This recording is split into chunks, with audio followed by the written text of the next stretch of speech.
by the NEDG, the Nigerian Election Debate Group, and BON, the Broadcasting Organizations of Nigeria.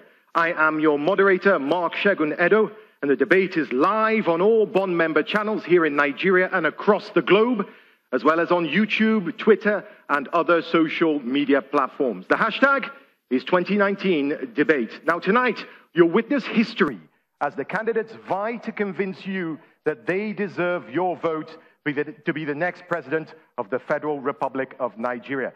Over the next 2.5 hours, they'll give us their solutions to the major challenges facing Nigeria, and I'll ask them the tough questions we all want answered. What we need to hear from them is not a long list of Nigeria's symptoms. We want to hear solutions that can move our great country forward.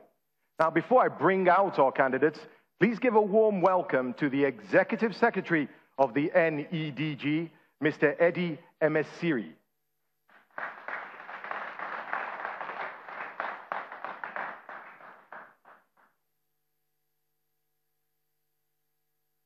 Good evening, distinguished ladies and gentlemen. Welcome to epoch-making event 2019.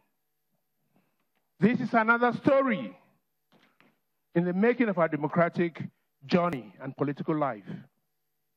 Election, they say, is a festival of democracy. But beyond the fanfare of the noise and all the dances on the campaign fields, this is the reality of the genuine and the real needs of the average Nigerian. At the campaign grounds, music and rhetorics had they allowed the truth to be told. This is the reason why this kind of platform is very crucial.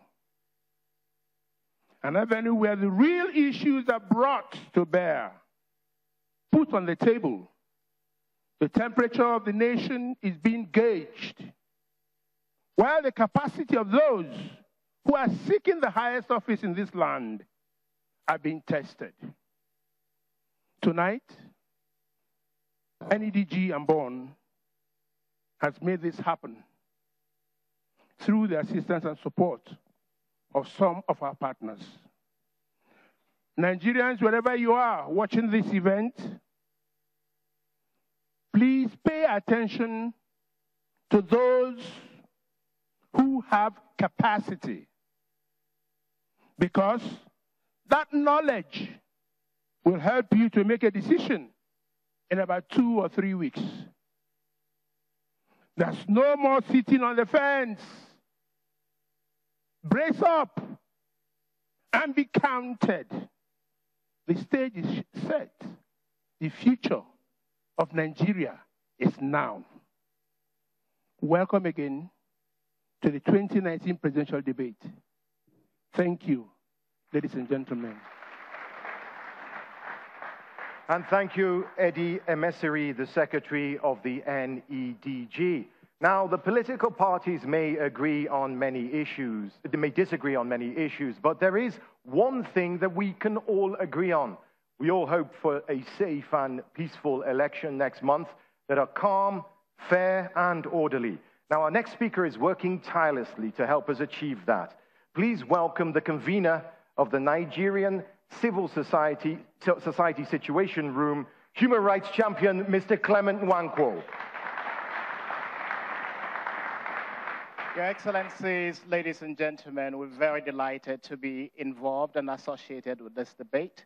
Debates are an important opportunity for citizens to gauge the candidates and make a decision as to be able to cast their votes. Now, we need an atmosphere that citizens can be able to cast their votes. And on behalf of the Situation Room, I would say welcome. On behalf of Situation Room, I would also like to say that we have outlined thresholds that we expect that this election will fulfill in order to be described as credible. Those thresholds include the responsibility of all candidates in this election to respect the rules of the elections. It includes the responsibility of state institutions to respect the right of candidates to campaign. It includes the responsibility of state institutions to not hinder the activities of political parties and candidates in this election. A free and fair atmosphere for campaigns, a free and fair atmosphere for participation of citizens is very critical for these elections, and we urge all stakeholders, all parties to respect the rules of the game, to eschew violence, and for institutions of state to respect the rights of candidates and political parties to campaign.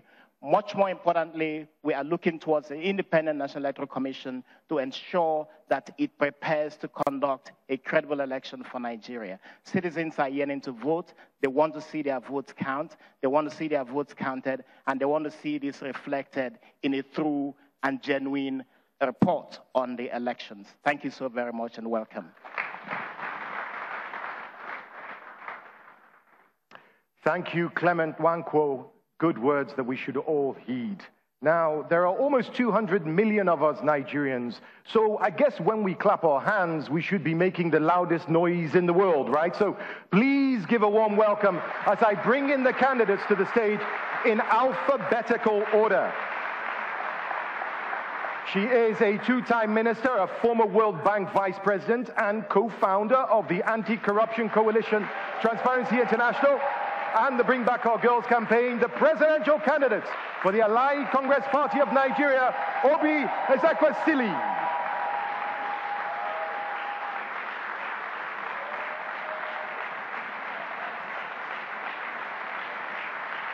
Next, taking his podium is the business consultant, leadership expert, motivational speaker, and presidential candidate for the Alliance for New Nigeria Party, Fela Durotoye.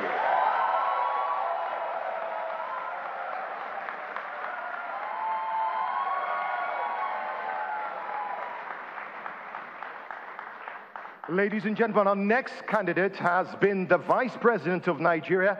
Now he's a businessman. Ah, very interesting. This is live TV, so anything can happen on live TV. Moving on.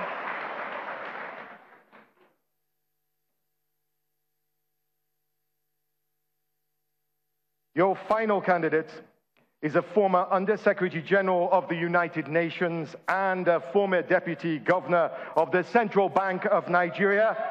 Now he's the flag bearer of the Young Progressives Party, Kingsley Moghalu.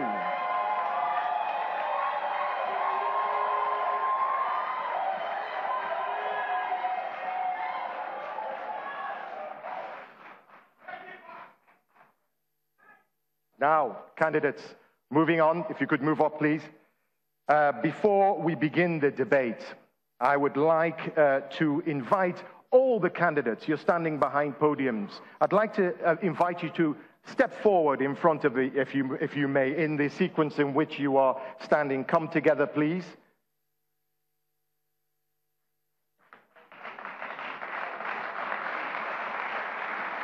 And I would like to invite everyone in the hall to please stand for the national anthem of the Federal Republic of Nigeria, performed by one of the country's biggest stars in music, Timi Dakolo, ladies and gentlemen.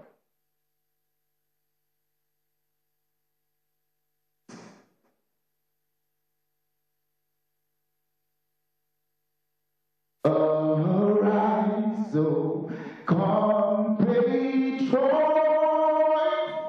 Nigeria's call, obey, to serve our fatherland with love and strength and faith. The labor of our heroes past shall never be in vain. To stand with heart and mind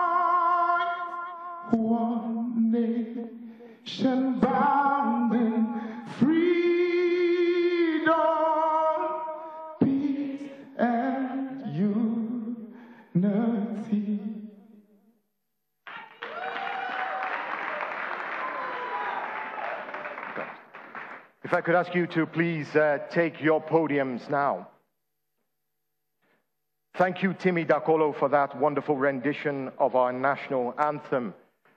Now, we have five 30-minute segments on topics that matter most to you, the voter, and we'll start with the suitability of the candidates, and then for the highest office in the land, of course, and then we'll move on to the economy, security, education, and health, and then we'll end with 30 minutes on the rule of law, human rights, and corruption. So in that order. Now, my dear candidates, you have agreed to a set of rules. You'll each be given 2 minutes to answer a question or make your intervention, except for your opening statement. We're generous.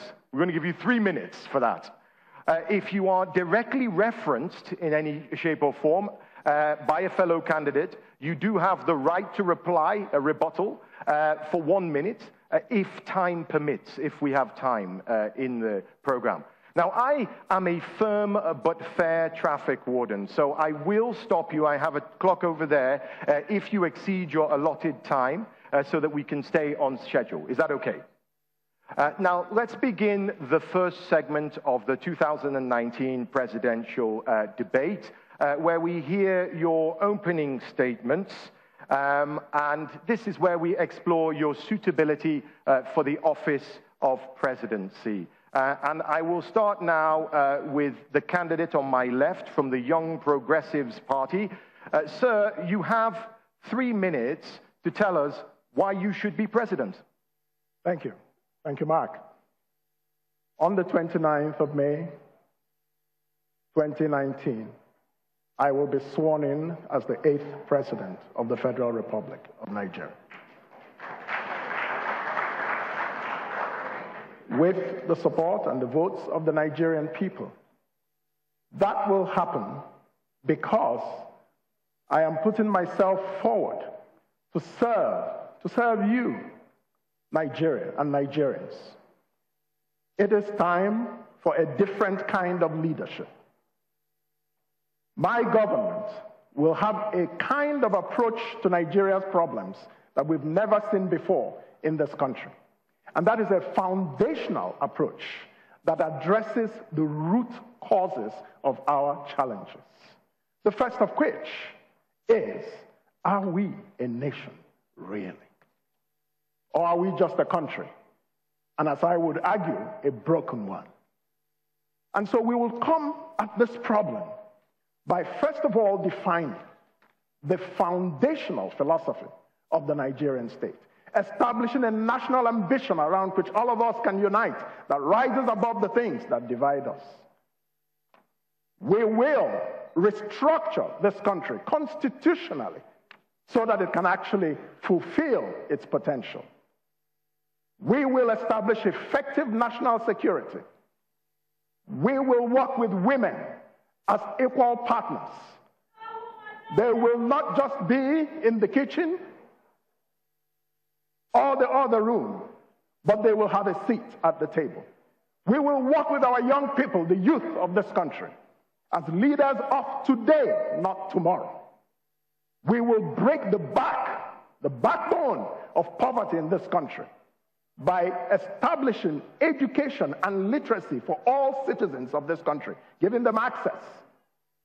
We will create skills for all our young men and women, establishing skills training centers in the 774 local government areas of Nigeria. And we will provide access to finance. We will restore Nigeria's standing in the world. Nigeria's place in the world has fallen. We will once again, be strong at home, powerful abroad. We will accomplish all this working together under my leadership as president, because I have been prepared for the office of the president. Deputy Governor of the Central Bank of Nigeria for 5 years, leading far-reaching reforms in the financial system that have touched the lives of millions of Nigerians, including the bank verification number, saving our banks. 17 years as a United Nations official, and as a professor in one of the world's most prestigious universities of international business and economic policy. I am ready, and it is time. Thank you very much, the candidate for the Young Progressives Party, the YPP. Now I'll turn to Fela Durotoye, the candidate flag bearer for the ANN, the Alliance for New Nigeria. To many voters watching, you are a relative newcomer. But indeed, yourself, you said that you're not a politician. You've described yourself as, quote, a nation builder. But you aspire to the highest political office in the land. Why should Nigerians put their faith in you and anoint you President Durotoye? Well, thank you, Mark, and a very good evening to you all. My name is Fela Durotoye. I am a business management consultant, a leadership expert, and a nation builder. And that's really at the core of my heart. Many times when people ask me, who is a nation builder? I say, well, it's really as simple as A, B, C, D. Someone who accepts responsibility for the well-being of his nation, not just his own personal well-being. Somebody who believes in the greatness and the potential of not just the nation, but the people to be able to actualize that greatness. Then C, somebody who commits. Committed their time, their talents, their gifts, their wealth, their resources. And lastly, somebody who doggedly does everything that is possible to deliver the future of that nation. And when I say the future, I mean a time zone that is yet to come. No, that's not what I mean. I mean everything a nation can be but has not yet become. Everything a nation can do but has not yet done. Everything a nation can have but has not yet possessed. Nigeria undoubtedly is one of the most blessed nations on earth. When you think about the human resources, when you think of the natural resources and the mineral resources, the question is, why haven't we fulfilled our nation's potential? Well, because we have been ruled and not led for the last 50-odd years. And because rulers suppress the potential of others, whereas leaders support those people to release their potentials. I am a leadership expert. I have served the people of Nigeria. I have helped businesses for the last 27 years of my career. I currently mentor over 10,000 business leaders and 20,000 business professionals on the Fela Durotoye Leadership Network. I have dedicated my life to the service of the people of Nigeria. So why am I running for the office? Because we have been failed in leadership and in governance. Those whom we have accepted to go into governance and handle the business of governance are people we probably would not have hired ourselves. Tonight, I know you would hear many of the things that people have done, the former this and the former that. Well, I do not come to you with any former titles. I only come to you with the hope of the future of this nation. Because Nigerians have lost hope. Today, you can see that in drug addiction, suicide rates, and in migration. I will restore that hope in Nigerians, and together we will build a new Nigeria where there is jobs and opportunities for all, where businesses succeed, and the son of a nobody can become somebody without knowing anybody, because it will be a nation that works for all. Thank you. Now we'll move on to our final candidate, and that is someone who will be well recognized in the room, Obi Ezekwesili of the ACPN, the Allied Congress Party of Nigeria. Now, madam, it surprised many of us when you threw your hat in the ring and said, I want to be president. What compelled you to run, and why should Nigerians give you their vote? Good evening, fellow Nigerians. My name is Obi Ezekwesili, and I'm the presidential candidate of the Allied Congress Party of Nigeria. Nigeria, our country, is in dire straits. Nigeria needs to be rescued urgently. The trouble with our country was identified by Chinua Achebe, one of the illustrious sons of this country, who's now late, when he said that the problem with Nigeria is simply and squarely the failure of leadership. what we see in our country is massive failure of leadership. Our children have failed. Some 44% of our children are stunted because they are malnourished. It leaves a lasting effect on them. Our young ones are hopeless in the midst of all of us because annually, some 2 to 3 million of them would graduate from school, high school, and tertiary education and find no jobs. Our women are being failed. Some 60% of them are poor. Whether it's the north or the south or the east or west of Nigeria, there is massive poverty. We have no business being the world capital of poverty.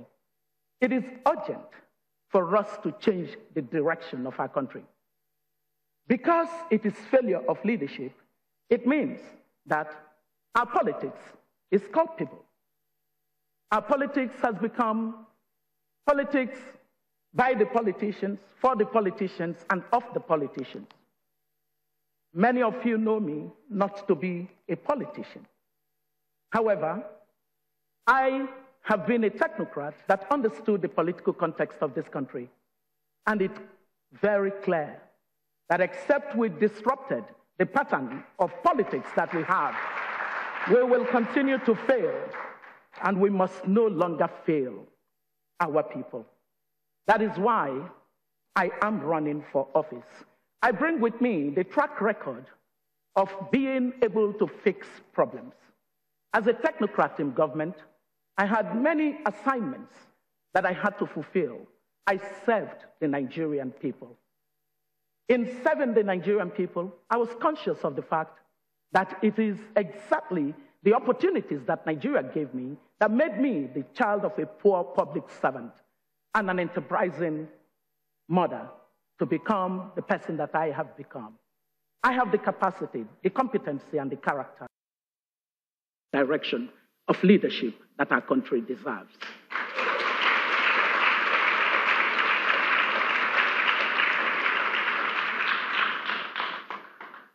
I think we're going to a break now in a moment, so I would like to say thank you for those opening salvos. We're going to take a short break, but when we come back, we'll be talking about the economy. That's what everyone wants to know about on the 2019 presidential debates.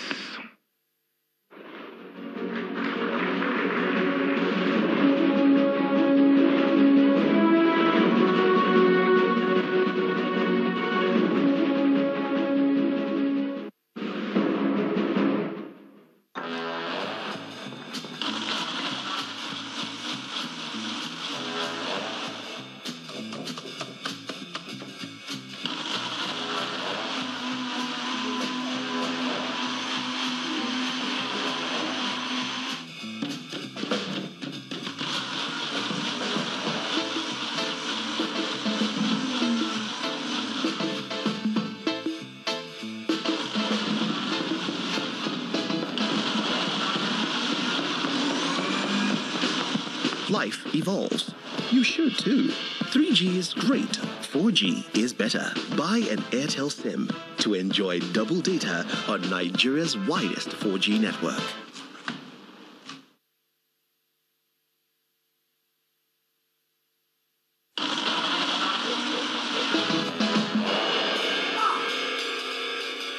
Airtel, the smartphone network.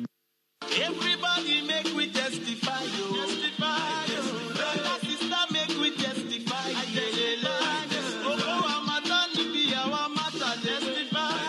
Better days ahead in Delta State.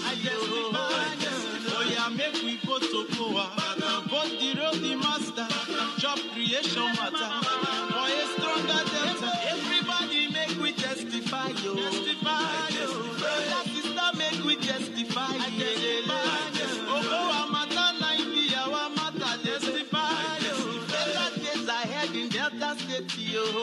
testify.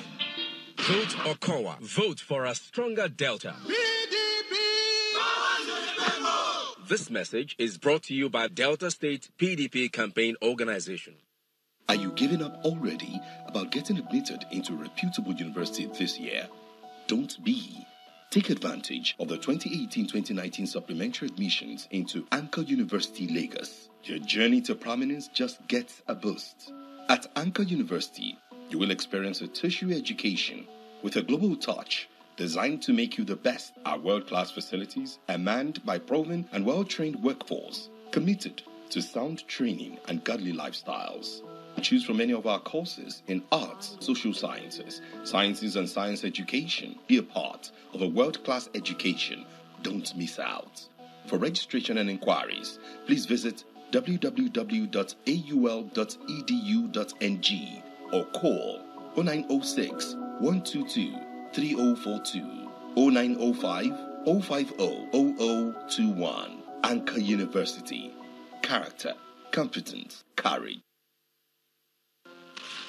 My name is Jamiu Abiola. I'm the son of the late Moshood Abiola. For so long, more than 26 years ago, my father won an election. He was arrested. Then later on, he was assassinated. And my mother too, Alaja Kudrat Abiola, she was assassinated as well. We were so depressed, especially my siblings. We went through emotional, psychological trauma, and we felt that the next government would have honored my father. But from one president to another, there was no such thing. President Muhammad Buhari last year did not only honor my father, he actually named the day of his victory, June 12th, as Democracy Day, which was a very, very, very wonderful gift to us, and it went a long way in psychological healing. What struck my interest the most was that most of what my father would have done if he had become president, people-oriented programs for the masses and the poor, General Buhari is doing it.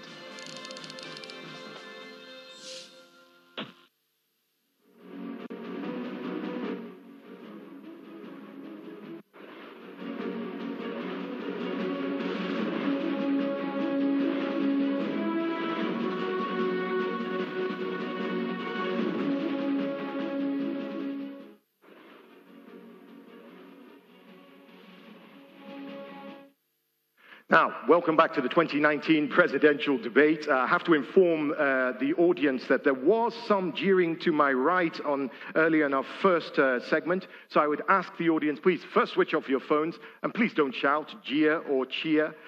We want to hear from the candidates. So the laughing, clapping and cheering in the hall, please let's keep that to a minimum. That's a standing rule. We'll make that a standing rule. I also want to say that we were expecting the candidates from the APC and the PDP, but as you can see, they're not here. They were here, at least Atiku from the Atiku Abubakar from the PDP did turn up at the debate. He was in the hall. At the last second, he decided not to appear. So you shouldn't worry about what you can't control. We will continue as is. And we're going to continue with arguably the most important subject to many of us out there as we cast our vote. When you ask voters what matters most to them, you're likely to hear them say the economy, jobs, the cost of living, and ensuring a secure financial future for themselves and for their families. Now, it's no secret that Nigeria's economy continues to face turbulent times. We've just exited from one of the worst recessions in modern history. GDP growth is at a tepid 1.8%. And the latest data in December of last year showed inflation at a whopping 11.4%. We have to sustainably strengthen the economy, boost manufacturing, build infrastructure, modernize farming, and most of all, create jobs. Now, the current government would say, if they were here, that they are on the path to doing that with bold plans and policies. Now, candidates, here is your chance to try to convince us that you can do a better job than them. Now, I'll ask a 2 minutes for a 2-minute intervention in this case. The clock is standing by. And I will begin, first of all, with the candidate from the YPP, Professor Kingsley Moghalu. Now, the economy. This is the single most important thing to many voters as they think, where do I put my mark? Nobody will, as you'll see from what I said, nobody will say that things are rosy. We've heard a lot of promises of what people can do, And we've spoken a lot about many of the problems. We don't really need to hear about what's wrong. I've just said it. We need to hear how we're going to get ourselves out of that. You have a very clear plan. Can you give it to me in 2 minutes, rapidly, colloquially, so that everybody can understand it? Your time starts now. Thank you. Fellow Nigerians, let's first understand that we cannot fix the economy if we don't fix our politics. Our economy can never grow for as long as we are led by the incompetent, visionless, and recycled and arrogant old politicians that have run this country's economy into the ground and are seeking another 4 years of poverty for us. So let's first understand that the path to fixing Nigeria's economy depends on who becomes president in 2019. Therefore, the first order of business is to elect a president who understands how to manage the economy. My government will fix the economy by taking the approach that I will just spell out very quickly. The problem that we need to solve is that we don't have an economic philosophy. We will have to decide whether we're a capitalist country or a socialist country, and if we are, what type of capitalism we are practicing. So, my approach to the Nigerian economy is, first of all, to focus on reforming the educational system, ensure that our young people have the skills that can make them competitive in the 21st century, and the skills that can give them jobs or help them to set up their own jobs. Then we will give them access to finance, which my government will do through a 1 trillion naira venture capital fund, which will give equity capital, not loans that you have to repay, because loans carry interest rates in Nigeria that are too high, or you may not have the collateral to be able to access loans. So we will invest in new businesses that will create millions of jobs over the next 4 years. That's the approach we have. Skills, capital, literacy, that's what will fix Nigeria's economy and take it into industrialization. Thank you very much, candidates from the Young Progressives Party there. If I have time, I'm coming back with a follow-up question on that, but I will now turn to your fellow candidate, Fela Durotoye. Now, let me ask you about diversifying the economy. This is not something that is new. I remember my father talking about it back in the day, some 30 years ago. Diversifying away from oil. Non-oil makes up less than 10% of Nigeria's export revenue. It's too low.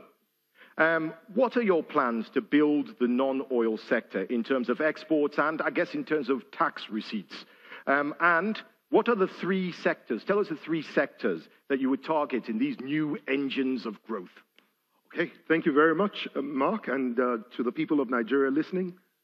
The 3 most important sectors that we need to focus on will be the sectors that help us not only to grow jobs, but to have great social impact in terms of growing our nation. So the 3 most important sectors are agriculture, housing construction, and road construction. If we fix agriculture, which currently, as we know today, 60% of Nigeria's labor force is currently employed in the agricultural sector. And yet, only 35% of our arable land is being used. We will drive aggressively land use for agriculture to 50%.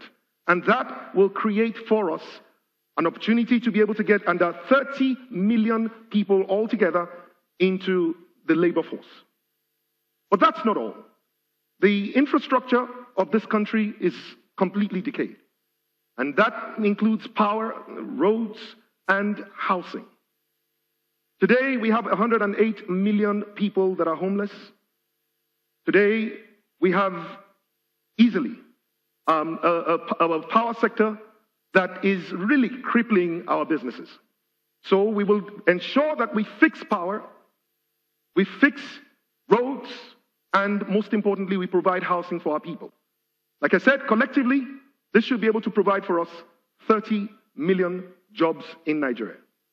And I will be happy to continue to share with you exactly how in each of the segments we'll be able to do this. Because for agriculture, What we definitely need to do will be to make sure that we drive our commodities board so that farmers can once again be able to have an offtake when they do produce. Lastly, I don't think you have a lastly. If I come back to you, you'll get your chance. Now, I have to move on to the candidate on the far right. That is the candidate for the Allied Congress Party of Nigeria, the ACPN. Madam, there was a sobering report recently. It said Nigeria now has the highest number of poor people in the world. It's also true that the number of poor people living in extreme poverty in Nigeria has actually fallen, though, in the last 5 years from, I think, 112 million to 90 million. But the figures are still not good. If you are elected as president, tell us, in the simplest and most specific terms, how many Nigerians will you lift out of poverty, and how are you going to do it? Our plan is to lift at least 80 million Nigerians out of poverty. The way that we plan to do this is that when you look at the Nigerians who are poor, it is very clear that they are poor because they earn below 700 naira a day and live on it. What therefore needs to happen is that this majority of Nigerians, over 50% of them, would need to improve their productivity. When people have higher productivity, they earn more. When they earn more, they lift themselves out of poverty. What are the ways of enhancing their productivity? Take a typical member of the Farmers Club in Nigeria. They actually constitute 1/3 of our workforce, and 60% of them are women. When you give inputs to women, they outperform even their male counterparts by as much as 40% in output.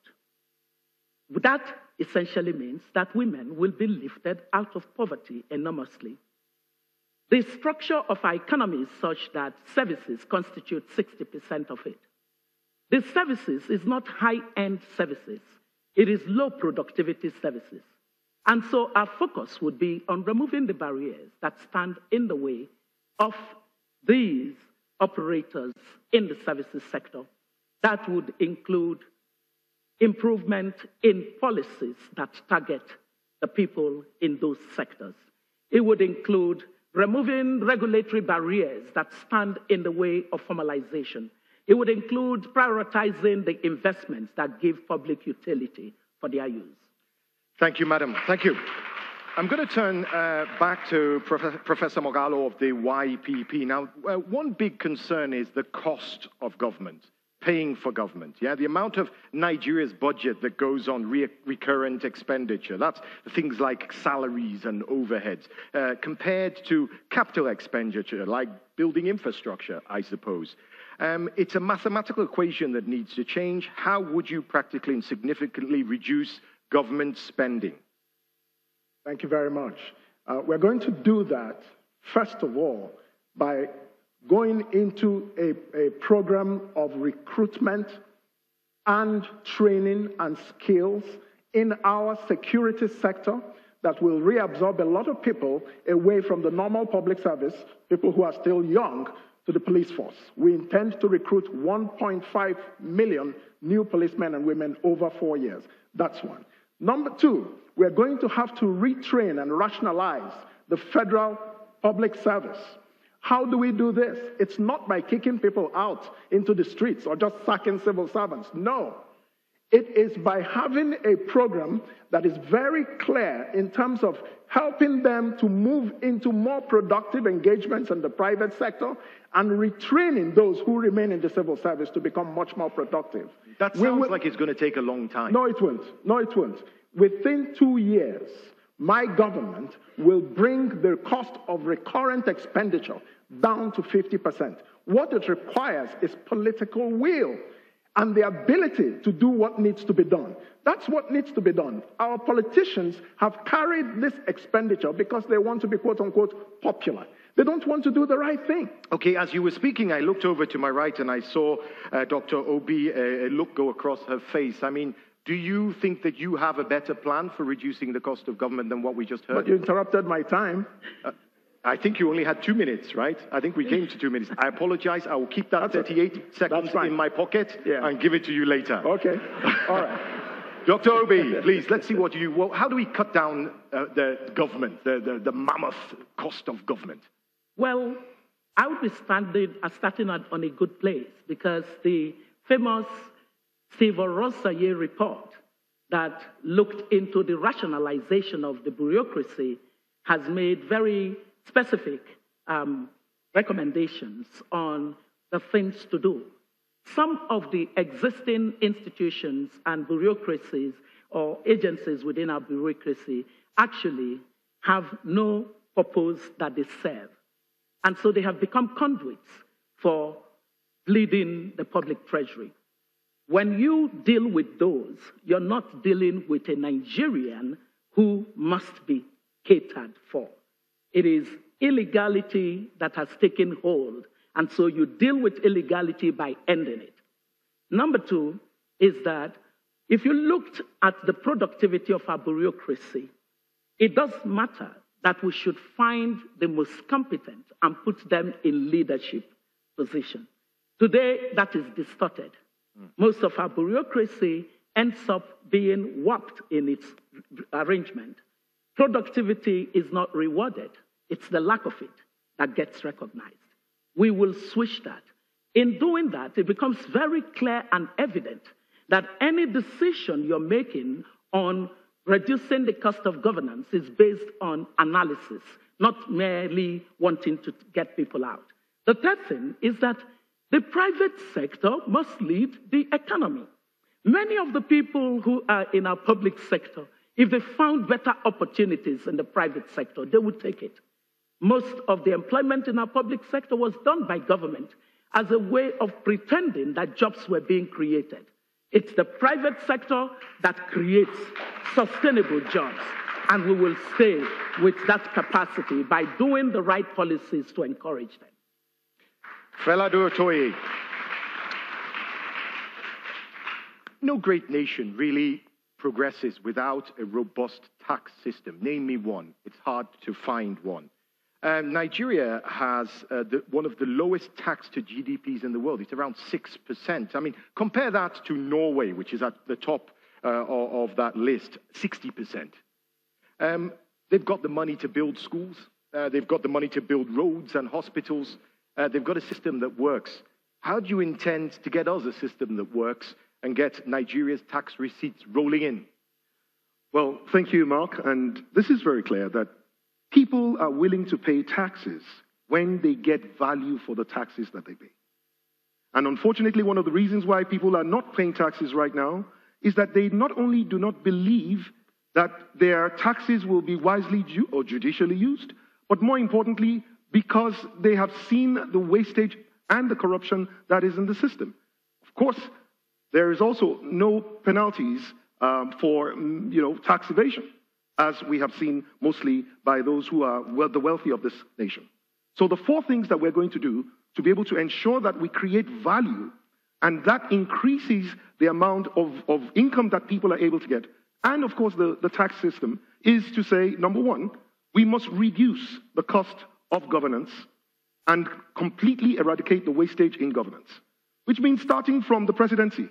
There is no reason why the president's convoy should be a 30-car convoy just to go and drop the president at the airport. So you're not going to have a 30-car convoy? I will be riding in a bus that will carry other ministers rather than have every minister's car trail after the president. That would be a first. That would be a first. Secondly, we must reform our institutions, especially our civil service institutions, to ensure that they are delivering excellence in service. Meaning that every civil service institution will deliver service in a way that makes the people realize that we are getting value for our taxes. The third most important thing is that we must then boost the economy such that we can grow jobs and grow the earnings of our people. When jobs are created and when businesses are booming, then there will be more taxes and then our tax to GDP ratio will continue to grow. And then the last of all is that we must reorient our people and get them to understand that paying taxes is not just an obligation, but it is the way for them to create a sustainable way for their children to be able to have a better nation than the one they live in. Thank you. Now, if my team is standing by, candidates, I want you to please turn your attention to the screens. There are screens there to your left and your right. Now, we've asked young people to send in their questions from the four corners of the country. And this first one comes from a YouTube content creator with 250,000 subscribers. Roll the tape. Hi, my name is Dimaume. I'm 28. I'm a YouTube creator focused on beauty and lifestyle. The internet has revolutionized the way we communicate and access information. In the recent years, it has also become a means of revenue generation for many young Nigerians like myself. However, many people in this country still have no access to the internet. And for those with access, it is expensive. My question is, how does your administration plan to make the internet more accessible to Nigerians? And how do you plan to regulate telecommunication companies and internet service providers to ensure that consumers are protected? Kingsley Moghalu, there is talk of this new industrial revolution that is going to be based on a future of digital, of AI, of all sorts of technology that will take us into a brave new world. Nigeria needs to be ready for it. You've seen some people are already working within that. We have young people. In fact, 51% of the people voting at this election are between the ages of 18 and 35. You need their votes. They need jobs. How are you going to create a presidency that fosters the jobs and the environment of the future, the digital future? Yeah. The focus of my presidency in terms of moving the Nigerian economy away from oil is going to be a focus on innovation. And innovation includes all forms of ICT, which is a big driver of innovation.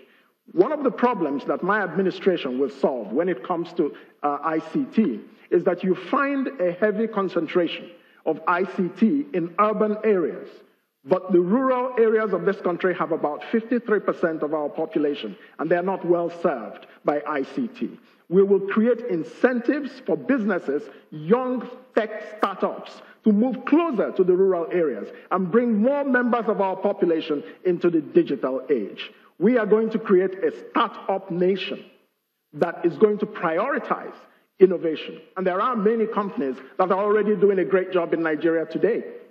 So the point is this, that when I become president, the ICT sector, we're going to focus, first of all, on infrastructure for the ICT sector, broadband coverage for this country. Secondly, we are then going to make sure that the ICT infrastructure moves to the rural areas and brings in one-half of our population that is cut off from the modern civilized world. So we are definitely going to move this, and this is something that is going to be good for job creation for young people in this country. That's where the focus is, to create opportunities for startups, and that's where the venture capital fund comes in, because we will give young people investments, 100,000, 500,000, 1 million. Where are you finding the money? For the Where are you venture going to find capital the money? fund? I've said it in several statements.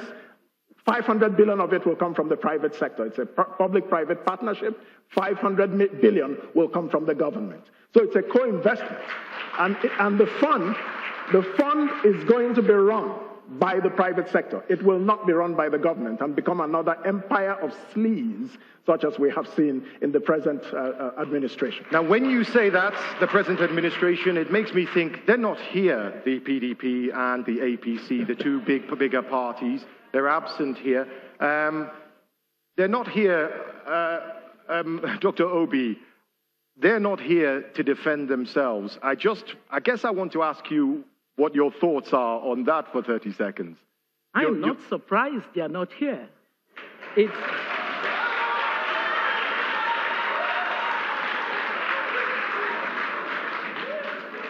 They have just simply announced their exit from the governance.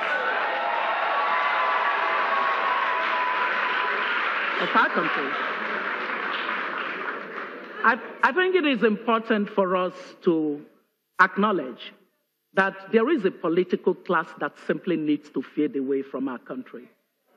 Because the idea that the will of the people will be subordinated to the whims and caprices of our politicians should be a total anomaly. And today, as we in this country focus on the ideas, competitive ideas that would develop our country, if the two dominant parties cared about the Nigerian people, they would come here in order to have a contest of ideas on how we would fix Nigeria. Mark, I must let you know that for the Nigerian people, this is a moment to make a clear judgment as to whether we are connected to the issues that matter to the Nigerian people. We showed up for this debate, not because we're new entrants into politics, and I hope I speak for my two colleagues, but because we believe that it is time for a new kind of governance in Nigeria. It is time for the citizens of this country to take complete charge of the destiny of Nigeria. And so we stand before you today, not because we are the best in the country, but because we come with a sense that our country needs to be immediately rescued from the stranglehold of poor governance, bad politics, and governance failure. I represent a mindset where the citizens who occupy the highest office in the land and give legitimacy to politics should become the drivers of the future of this country. And it starts now. I have to let Fela Dorotoye come in here. Fela, you're here, they're not. What does that say? Well, it says that the future is here. That's what it says. And that all things have passed away. But I must say something to you, and Mark, and to the people of this nation. Pride always comes before a fall. And every time you believe that you have no need to tell the people what it is that you're going to do, it means that you were not there to serve them in the first case. You were going to rule over them. And we should not be surprised, for this has been consistent over the last 20 years. We have had 20 years of rulership, and rulers do not explain to their subjects what it is that they're going to do. They don't owe it to them.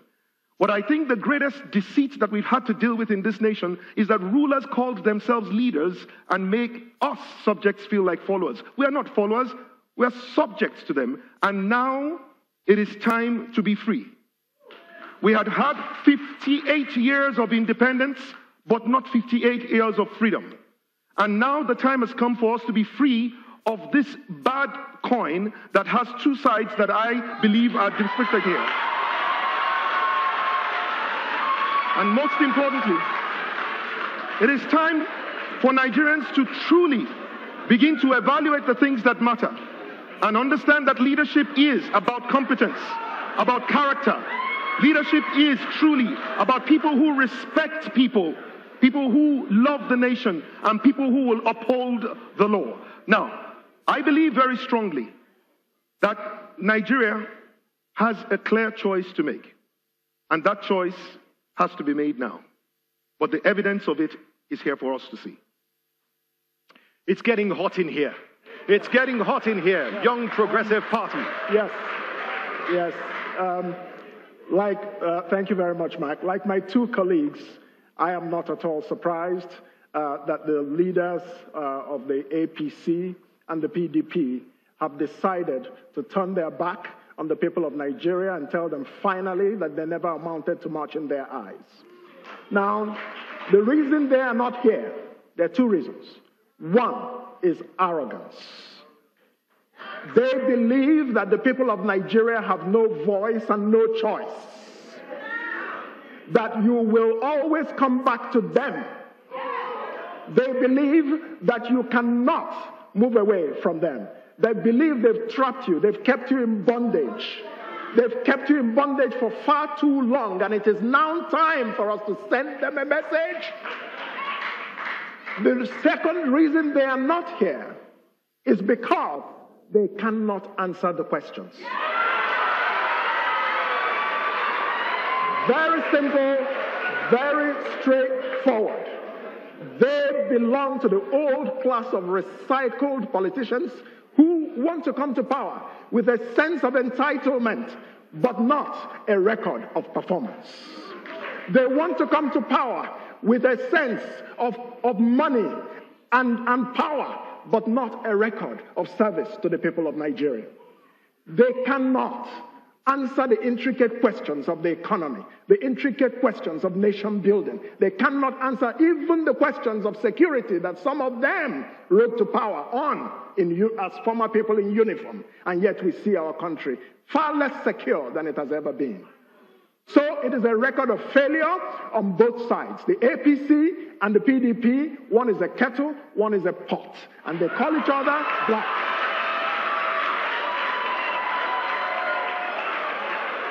Well, I think we need a break now, but when we come back, the candidates will be asked an important question. How do you plan to make Nigeria more secure? Stay with us at the 2019 presidential debate.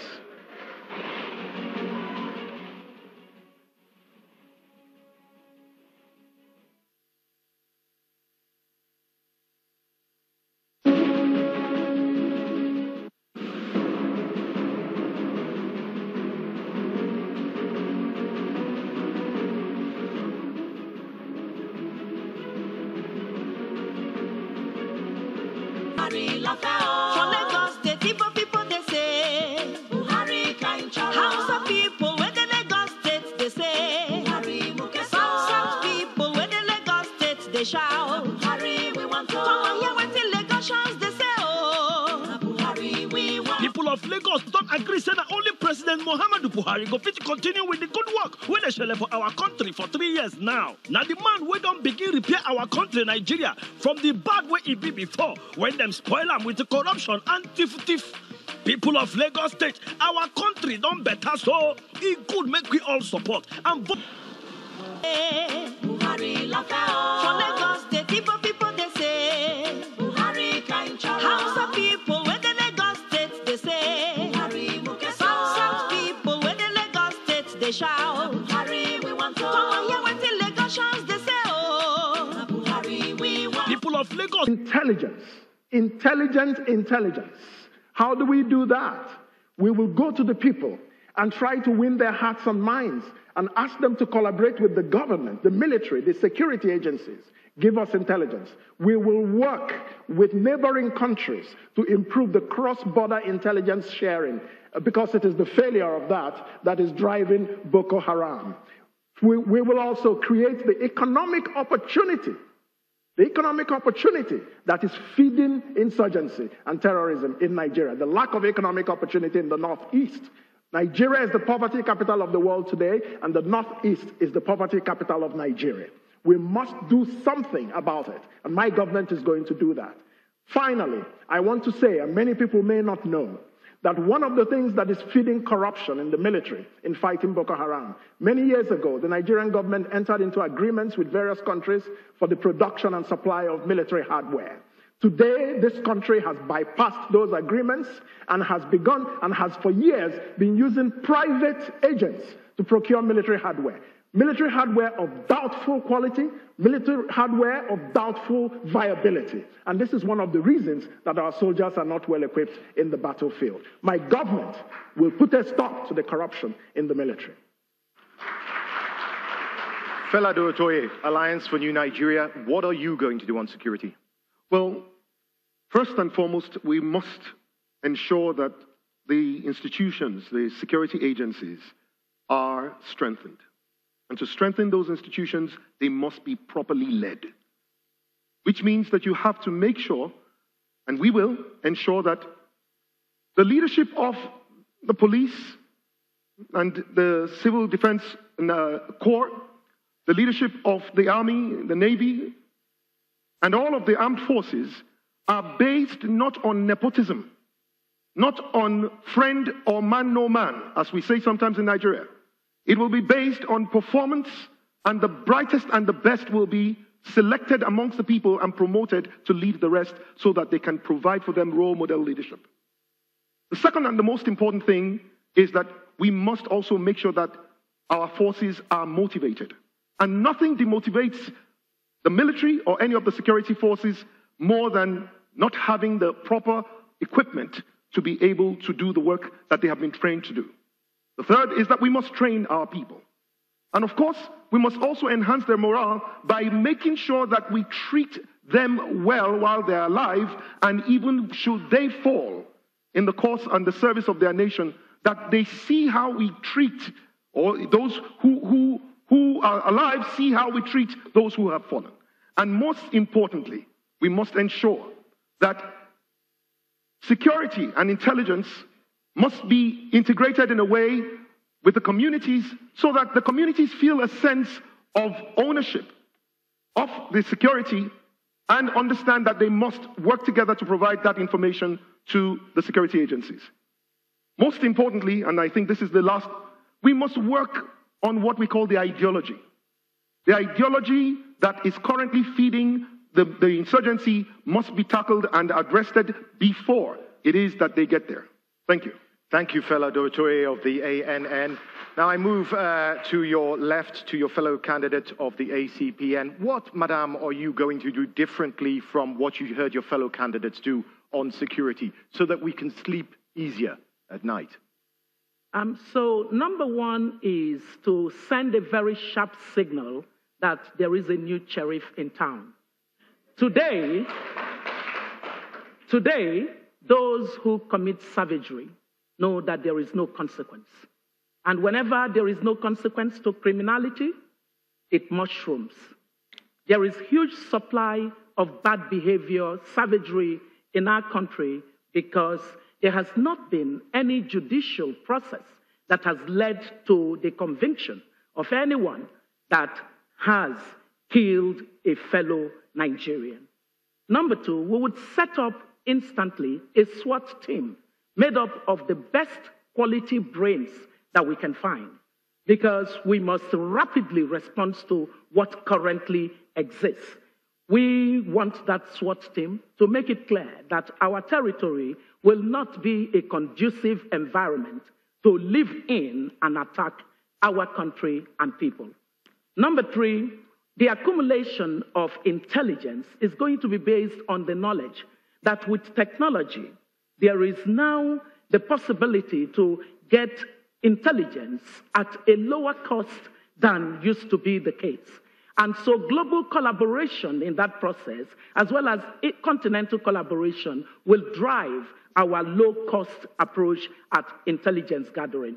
Number four is that we will find all those brilliant people in our security sector as part of a security sector, major security sector reform. In finding them, we will reverse the current situation where it is injurious to an officer to be intelligent. We will find the intelligent ones, and we will keep them in the place of leadership. And number five, we will broaden security to human security. With economic opportunities, people stop listening to wrong ideologies. Thank you very much. Now, I'll go on to other questions. I've got a video for you in a moment, but I won't play it now. I'll turn to Fela Dorotoye first, candidate for the ANN. Now, Nigeria is big. There's 1,400 illegal border routes across our massive borders. No, we don't have Donald Trump's wall, let's just say. Yes, that's according to the Immigration Service. We have very few physical barriers, and that can't stop dissidents from infiltrating our beloved country and threatening our safety and security. As President, Fela, what would you do to secure our borders? Well, there are three things that we will do to secure our borders. The first is that we will invest in technology, especially drone technology, that allows us to be able to have oversight view of the things that are going on across our borders. Because we, like you said, we cannot build a wall right now across 1,400 kilometers, which are, the length of our borders today. So the first is that we must be able to do that. The second is that we must strengthen our border control forces and ensure that they have the motor vehicles and the equipment that they require to be able to make and ensure that they catch the people who try to cross, and when they do cross, that we also have the technology that will identify whether they're truly Nigerians or not. So we have to invest in infrastructure. We have to invest in the technological infrastructure that will help us to secure our borders well. Lastly, we must ensure that when people do cross across the borders, that they are, in a sense, repatriated by the people in the communities that they cross across. This means very simply that today, if you come into one of the border towns, the people do not feel like there's any need for them to be able to report that person who has crossed illegally. We must ensure that that is something that the people buy into. So we are going to invest in technology, equipment. We're going to invest in ensuring that our customs and border immigration and customs are strengthened. We're going to also make sure that they do have the motor vehicles, they have all the equipment they need. And lastly, we're going to work with the communities at the border to make sure that they report and they, in a sense, repatriate those guys by themselves.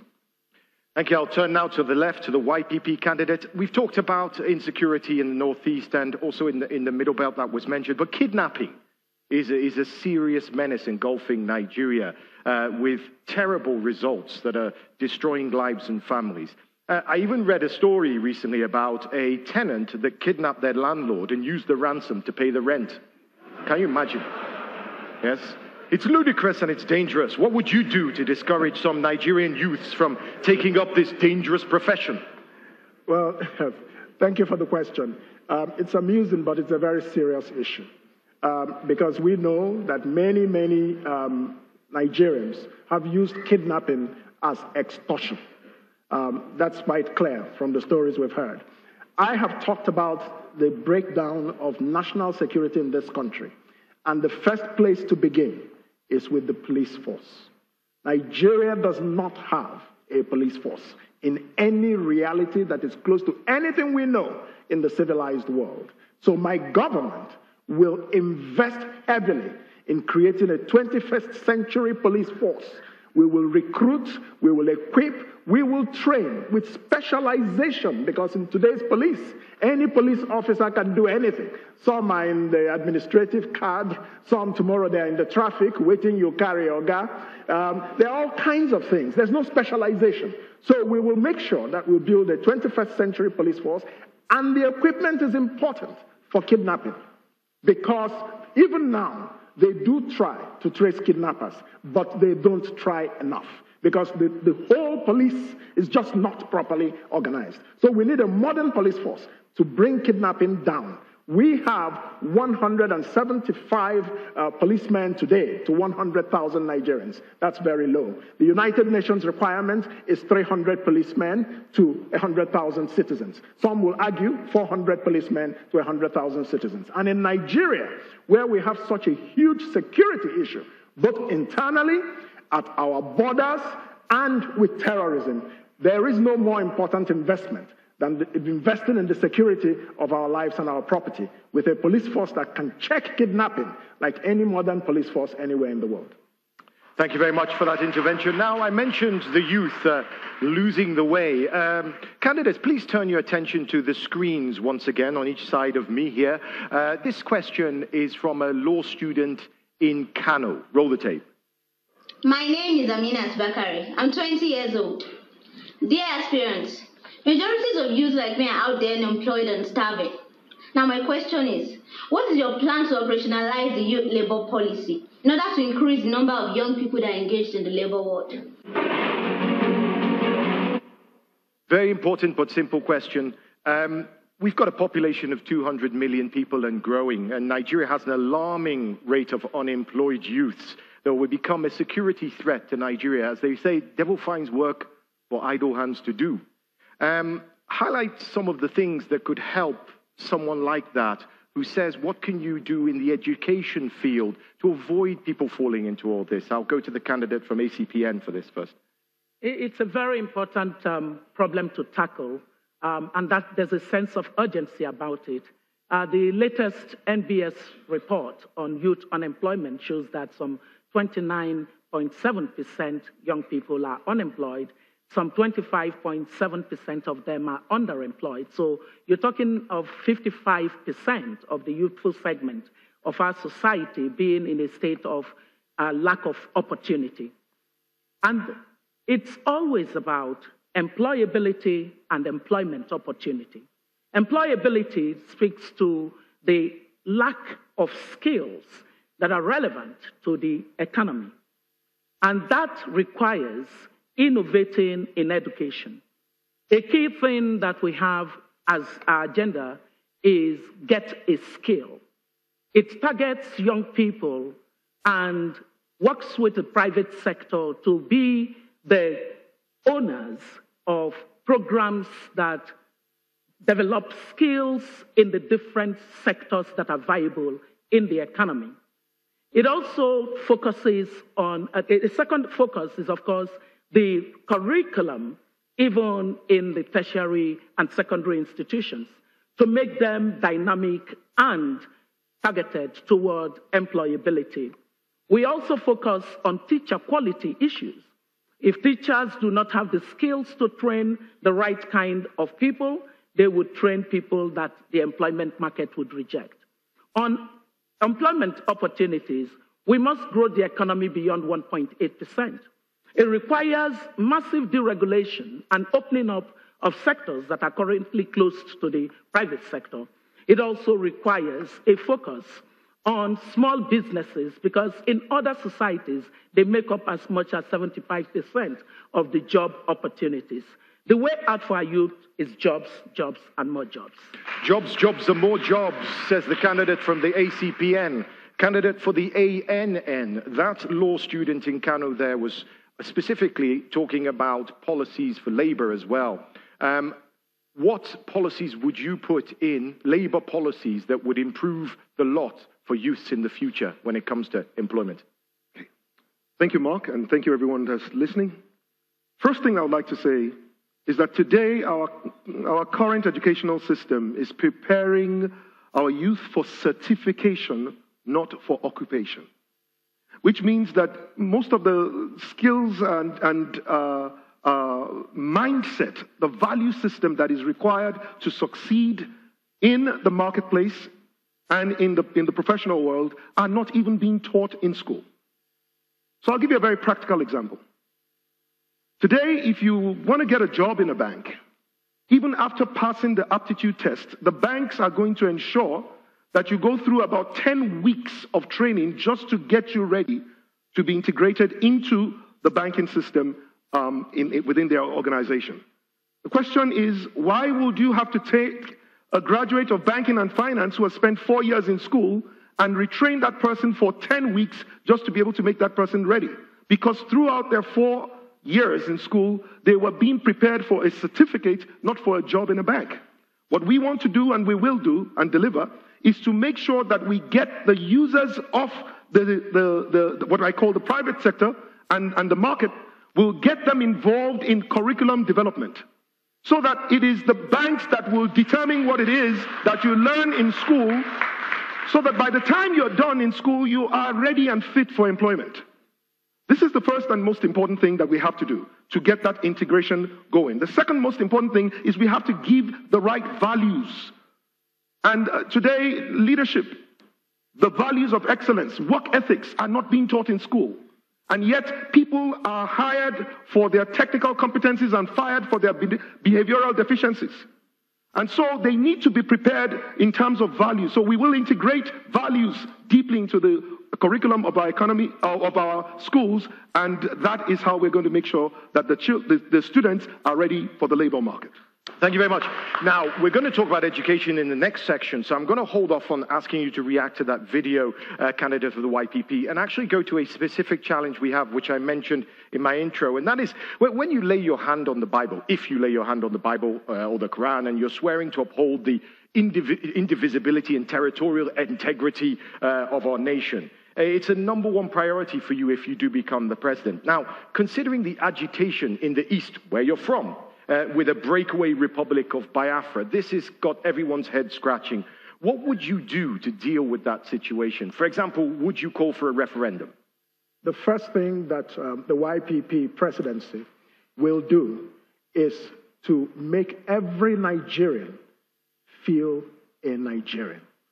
The reason you have agitations and marginalizations is because some people in this country do not feel that they belong, and they have good reason to feel that they don't belong. Let's not pretend about it. Look at the divisive leadership we have in Nigeria today.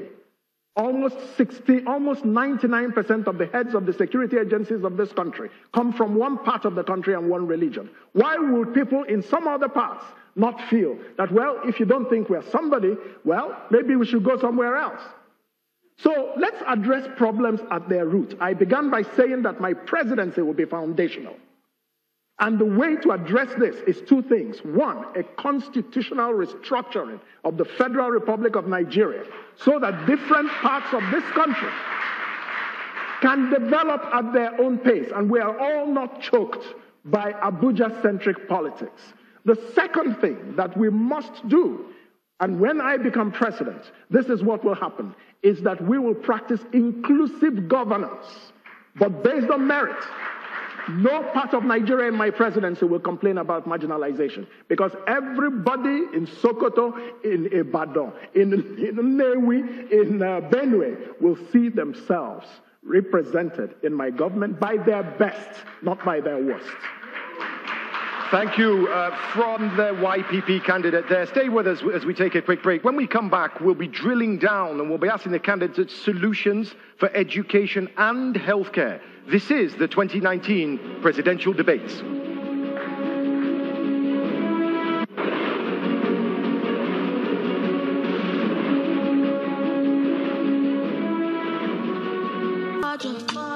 I go really early, oh, I know your story. I go Yaba to buy material. I go time my gele, yeah, and I go no say I don't care. If you see my gele, oh, it go want everybody. Gele. Gele me got duty yellow. Gele me got duty yellow. Gele me got duty yellow. Gele me got 3G is great, 4G is better. You don't know what you're missing till you experience it.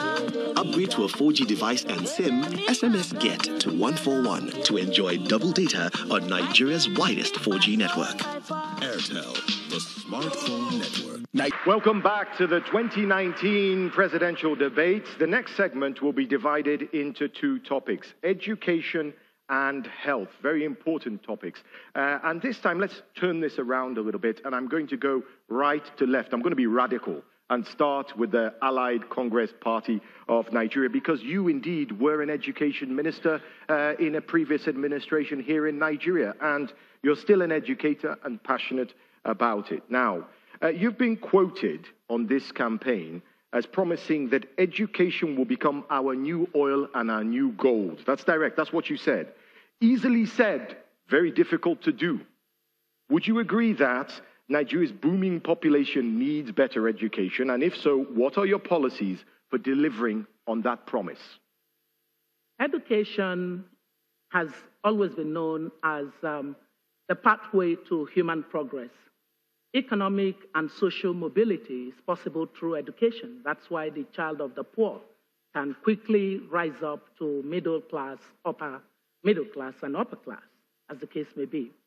Education is the basis of provision of opportunities for people.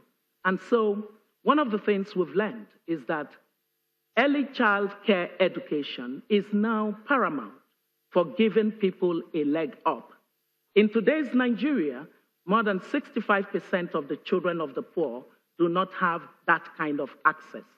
We will commence in the change to education by ensuring that foundationally, the early child care education is integrated very well.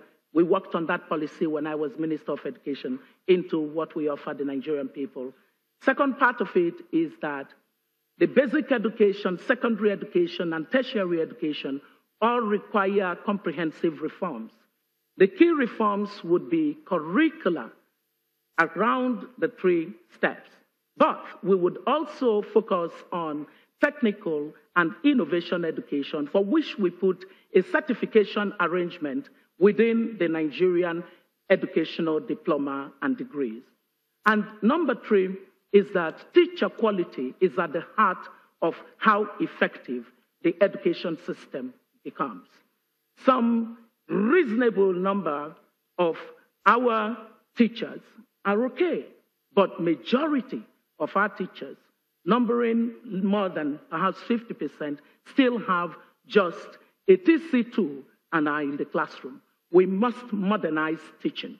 We will take teaching to the prestigious profession that it once was by training the teachers massively and equipping them with the new knowledge of the new economy in the classroom.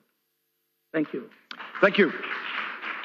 Fellow Durotoye, the flag bearer for the Alliance for New Nigeria. Now, if you look through history, you'll see that those nations that have risen up to the dizzying heights that they want to get to, I think of Singapore, for example, based it on education, on people as their raw material. Your candidate who wants the same job that you want, to your left there, just said that people are educating our people as the new oil and gas. What do you say? How important is it? And how are you going to do it, more importantly? Well, permit me to quickly quote the former president of the United States, Bill Clinton, when he visited Nigeria in 2001. And he said something that was really significant. He said, in the 21st century, the wealth of nations will not be found under the feet of its people, but will be found between their ears. Meaning that it is really what the knowledge, we're in the knowledge era today, and it is what the people know, intellectual capital, that really turns human resource into human capital. Meaning that the more you learn, the more your capacity to earn. And so it is critical that we are able to ensure that all of our citizens have the best opportunities, not only to be able to get a foundational education, but we're able to ensure that they're able to go as far as they can go in their aspiration to get education for opportunities in the marketplace and to start their own business. So the following things need to be done. Number one, we must ensure that our teachers are people that are committed to the success of the students and not just committed to seeing them pass an exam. They must be committed to the success of the students in life and in the future. So they must ensure that we have the best teachers who are subject experts. Today you'll find one teacher teaching several subjects and being a master of none. We must make sure that we develop specializations and teachers do regular exams to keep in touch with what is going on and what's going on within their field of specialization. The second thing is that we must invest in the infrastructure. The learning environment must be something that is pleasing to anyone who wants to learn. And the last one is that we must center values at the heart of our curriculum. It is extremely important that the way that we think drives the way that we will behave and the results that we will command in the future. Thank you for that. The Young Progressives Party in power. What are you going to do for education? Thank you.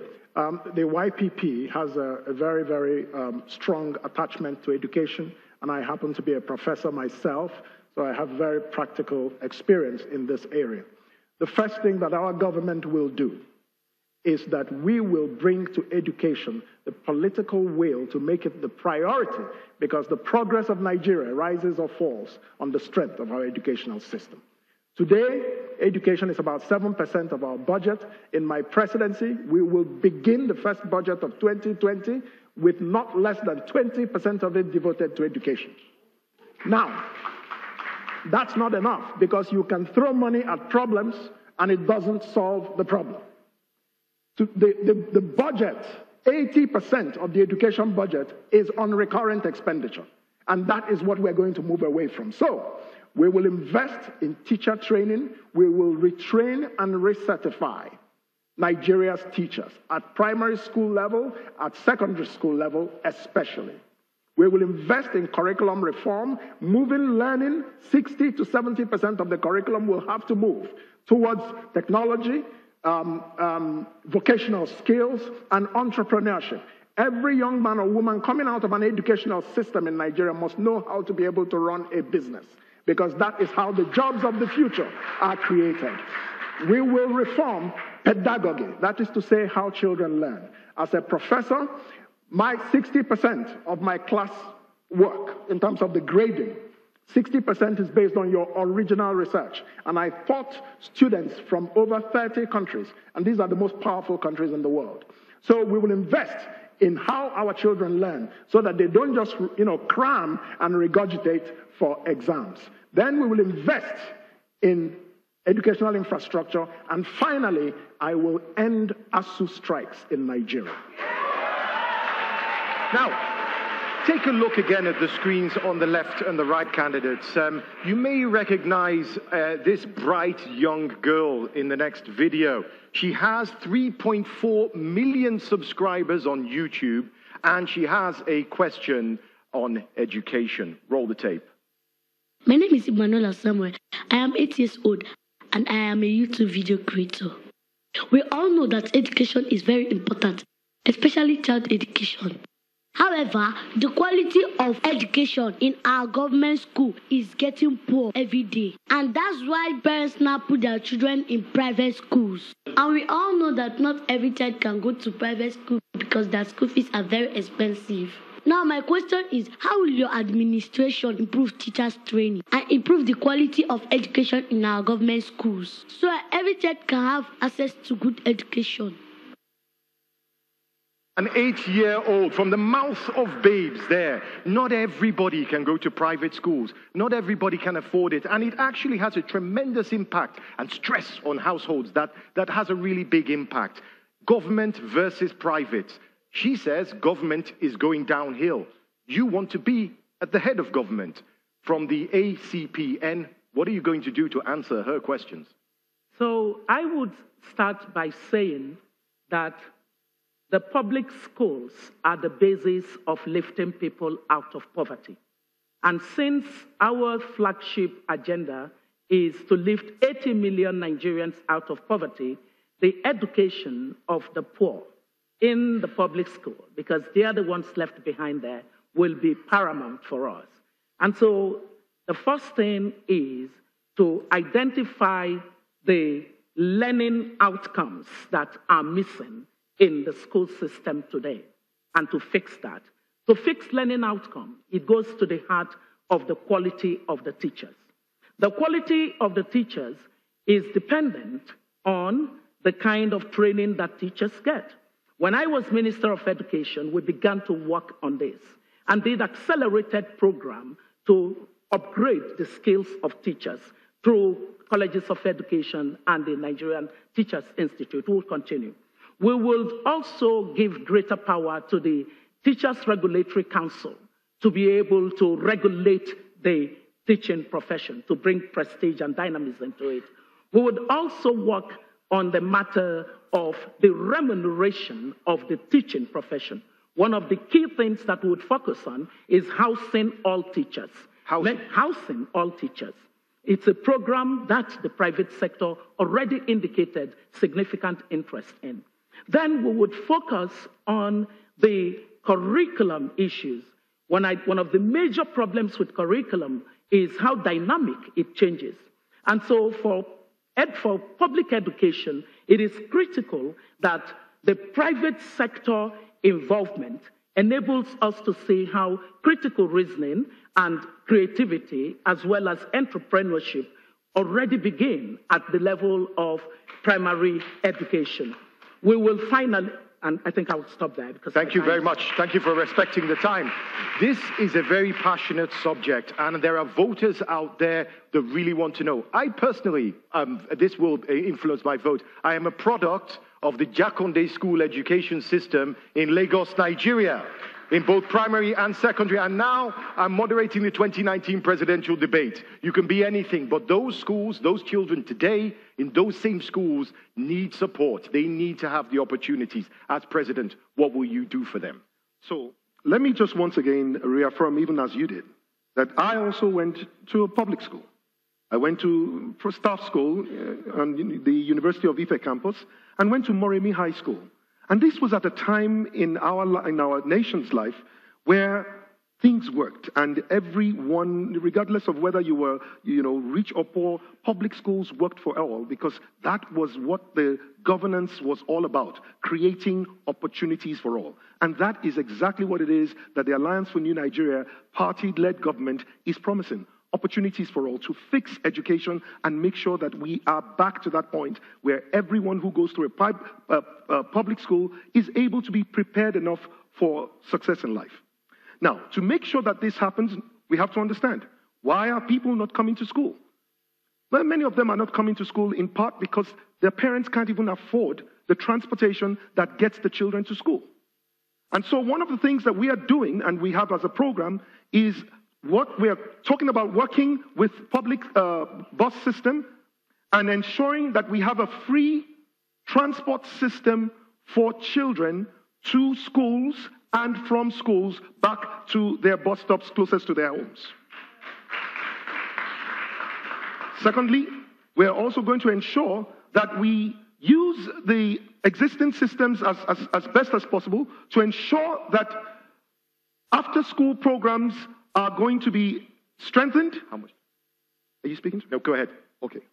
So we have an after-school program that is going to be strengthened in the evenings to ensure that children who are not able to go to school in the mornings because they do have to probably meet certain needs at home are able to come in the evenings to make sure that that happens. The last one is that we will actually enforce the law in making sure that any parent that keeps their children at home are liable of being arrested. Arrested. Okay, Wilton, can we move on to health? And I remember that 38 seconds from the first segment. I still have it in my pocket. You can have it now.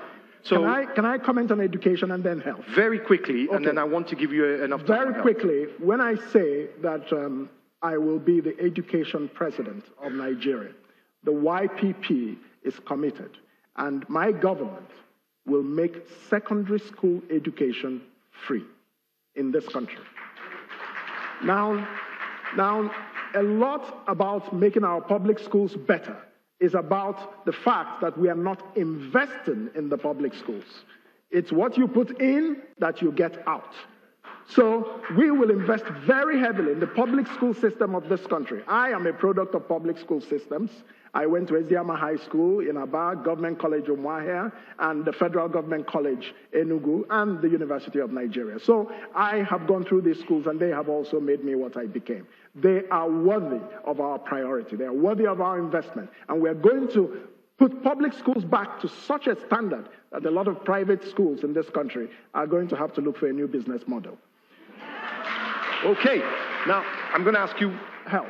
About health. Now, yes. It's all right going to school and getting a good education, but you've got to be healthy first. You've got to be standing on your feet. You've got to have health in order to get education, then wealth. That's Absolutely. The way it works. So let's talk about health here. Yes.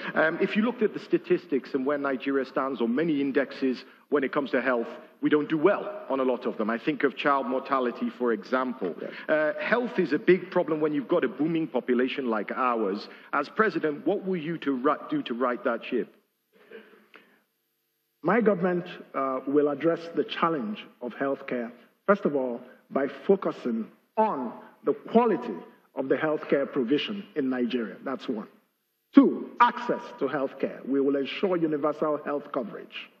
We know that the operational Basic Health Services Fund of the National Health Act of 2014 has not yet been kicked in. It hasn't kicked in yet. And so we're going to look at that. How do we fund health outcomes in Nigeria?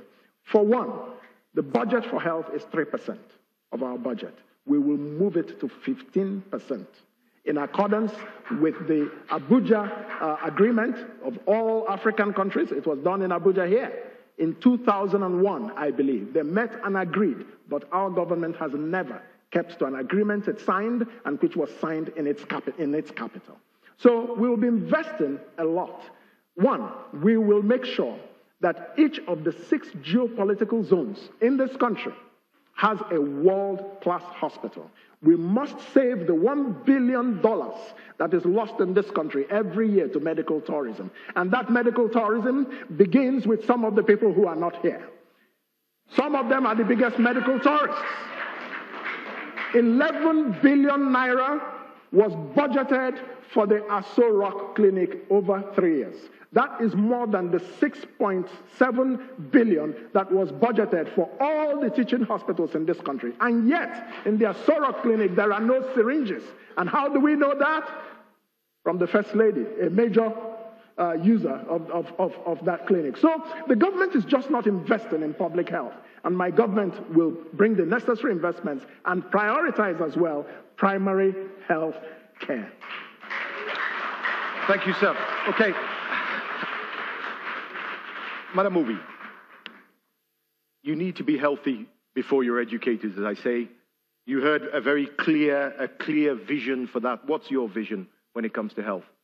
So number one vision is we at least have a start-off point, the National Health Insurance Scheme. We would need to expand access to it. And the universalization would mean that even those who don't yet have work would be able to fall into that program on the basis of some cross-subsidization system that is based on transparent mechanisms of ensuring that people who are without jobs, who are unwell, would not be neglected in our society. Number two would be health practitioners.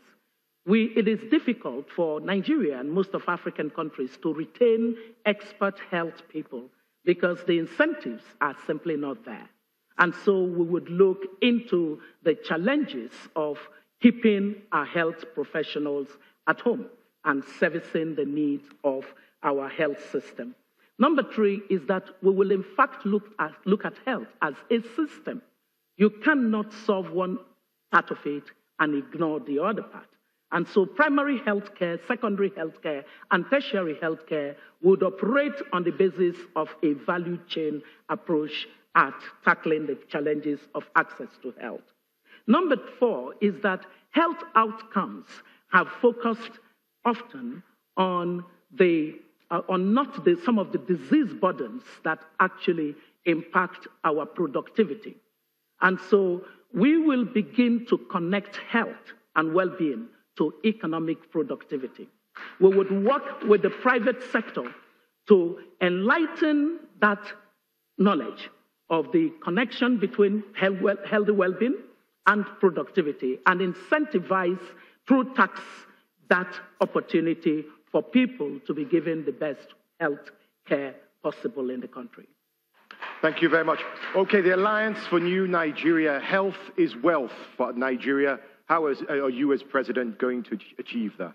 Well, first of all, we will ensure that we work with the state and the local governments to be able to produce quality primary health care services at the places where it matters the most, which is right there in the communities where most of the Nigerians live.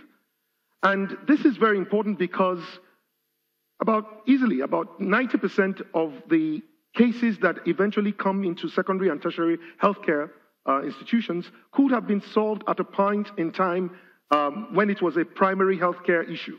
And we're talking about things like, malaria. We're talking about things like cholera. We're talking about things like dysentery and diarrhea. These are things that can easily be solved, first of all, at the primary healthcare center.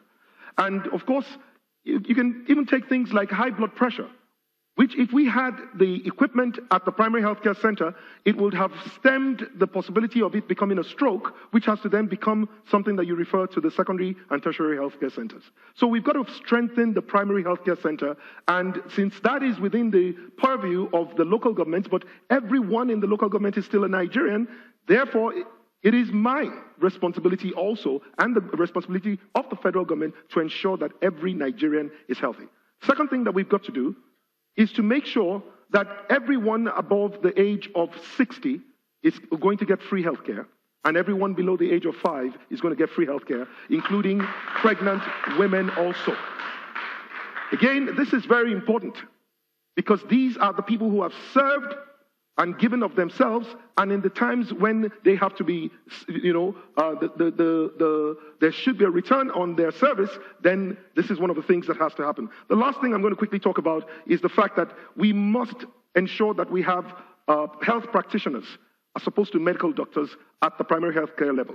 Because, again, medical doctors are really traveling abroad, and we can train healthcare practitioners within the first 6 months, and most importantly, even youth corpers can be trained to easily diagnose primary healthcare issues that can be easily trained on. Now, you heard from your fellow candidate that he's going to devote 20% of the budget to education and a significant amount, 15% to healthcare. That's expensive. But he seems to have a plan for that. Even in the UK and countries and America, they struggle with their education budgets. They struggle with their health. It's their biggest headache. As president, if you are set to do all these things and increase the education budget and the health budget, where are you going to find the money? Okay, well, the first is that we are going to find the money from the savings that we have by reducing the cost and the wastage in government. We're going to find the money also by partnering with the private sector and especially also the alumni of schools. Most schools today have alumni that are, in fact, what I'll call the alumni economy of most schools are really high net worth individuals who will be willing to give back to the schools and ensure that their schools are well funded if they understood that the glory of their certificate is tied to the performance and the glory of the school now, not just when you were there. Meaning, today, if I graduated from the Obafemi Awolowo University, and today when I go back to the school, sometimes my heart breaks because I'm looking at students in rooms that I slept in Obafemi Awolowo Hall, and a room that I slept in that had 8 people on 4 double bunks now have 16 to 20 people in one room lying their head on mattresses and their bodies on the floor. But this is what's going on. We have to be able to find a way to get the alumni to give back, because the glory of the school is reflected in the certificate I carry. So my important and the most important point I'm making is that we have to get the alumni back. 68% of the assets in Ivy League schools in the United States are funded by alumni. So we got to get the alumni to know that whilst the school has given you a head start in life, you must not forget, you must always go back to the school and restore the glory of your school. Thank you. I will stay with that question and I will move on to the ACPN. We were talking about all these great ideas and I was asking where the money is going to come from. Yes, I often to be more structurally balanced. A lot of what the problem is that we currently fund a dysfunctionality. Because education is in a state of dysfunction, a lot of the resources that goes into it does not buy you good outcome. And so we have to be very analytical in identifying what it is that matters the most in order to get learning outcomes. Research has shown us that teacher quality is critical. So even though teacher quality is recurrent cost, it needs to be recurrent cost that gives learning outcomes that are globally competitive. The second thing about finding the money for education is that there are many things about education today that revolve around construction. And the constructions that are done in education are not done on the basis of value for money. There are innovative ways of teaching today that do not require massive build-up of resources. A third thing is that the private sector, understanding that the products of education are important for its productivity, are more and more interested in what goes on in education. And so the partnership between government will support it. And finally, for all other expenditures of government that require private sector capital, government will focus on those while focusing on education as a priority. Thank you very much. Now can I ask you to focus on the screens again, because when we asked, when Since I allocated budgets and a comment was made, I want to talk about where the money will come from. 30 seconds. Yes, please. First of all, let me be clear. The YPP is a progressive party. That means that we place the citizen as the sole focus of governance. Therefore, we will prioritize the social infrastructure of this country. One, we will not have a country in which we have poor educational and poor health outcomes while we're spending 1 trillion naira on wasteful petroleum subsidies. That is saving number one. 1 trillion naira a year is a lot of money. Saving number two, I have said it, we will partially privatize the NNPC. Not to my friends, I want to be very clear. Not to my friends. So not cronyism is what you're saying, no cronyism. Yes, and it will be, the private sector will own 49%, the government will own 51%. And we will sell it on the Nigerian Stock Exchange. And there will be a 10% set aside for the oil-producing communities of the Niger Delta. Okay. So I can give you even more savings. No, please don't. Not right now. Okay. Okay. So because when we asked young Nigerians, 51% of the voting public, they are young Nigerians between 18 and 35, to send us videos, we were deluged with so many videos. So I want to roll another one now from one young voter with a crucial question for our candidates. Roll the tape. I'm Olaoluwa Oluwashola, a one champion and the executive chairperson of the Young Leaders Council. I'm 23 years old and I'm passionate about youth and leadership. And my question to all the presidential aspirants is, what is your plan for the implementation of our national youth policy? How do you plan to integrate Nigerian youth into the decision-making process and make them feel a part of it? Thank you. Clearly, it was a bit low. I heard. Yeah. Okay. All right. So that was from a young man talking about youth empowerment. Let me begin with the Allied Congress Party of Nigeria. Reaction, please. Our young people constitute a significant part of this country. The economic opportunities that come from their gainful engagement would be significant for accelerating our economic growth. Therefore, if we're going to claim the 21st century on the basis of the Fourth Industrial Revolution, they must participate in the agenda of policies that would encourage that. And so we have said that 50% of our cabinet will be made up of young people. We have also promised that young people will be given not just opportunity in government, but that we would work with private sector to ensure that the kind of trainings and leadership positions that are necessary to ensure that young people are progressively doing better in society will be on the table. The third part of empowering our young people is that we would ensure that they are globally competitive. Their global competitiveness is necessary for us because we can actually earn loads of revenue as a result of the startup opportunities that our young people would have in the field of technology. As far as we are concerned, science, mathematics, and engineering are very important for the new economy. And our young people are the people who already foresee where this country should be going.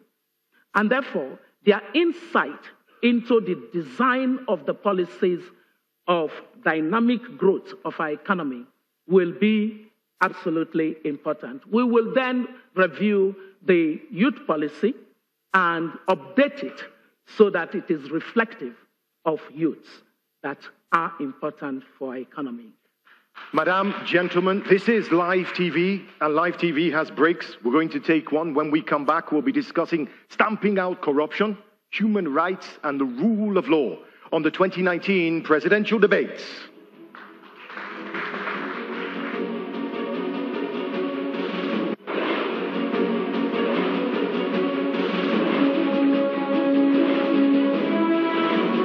Better days that gives us hope and strength.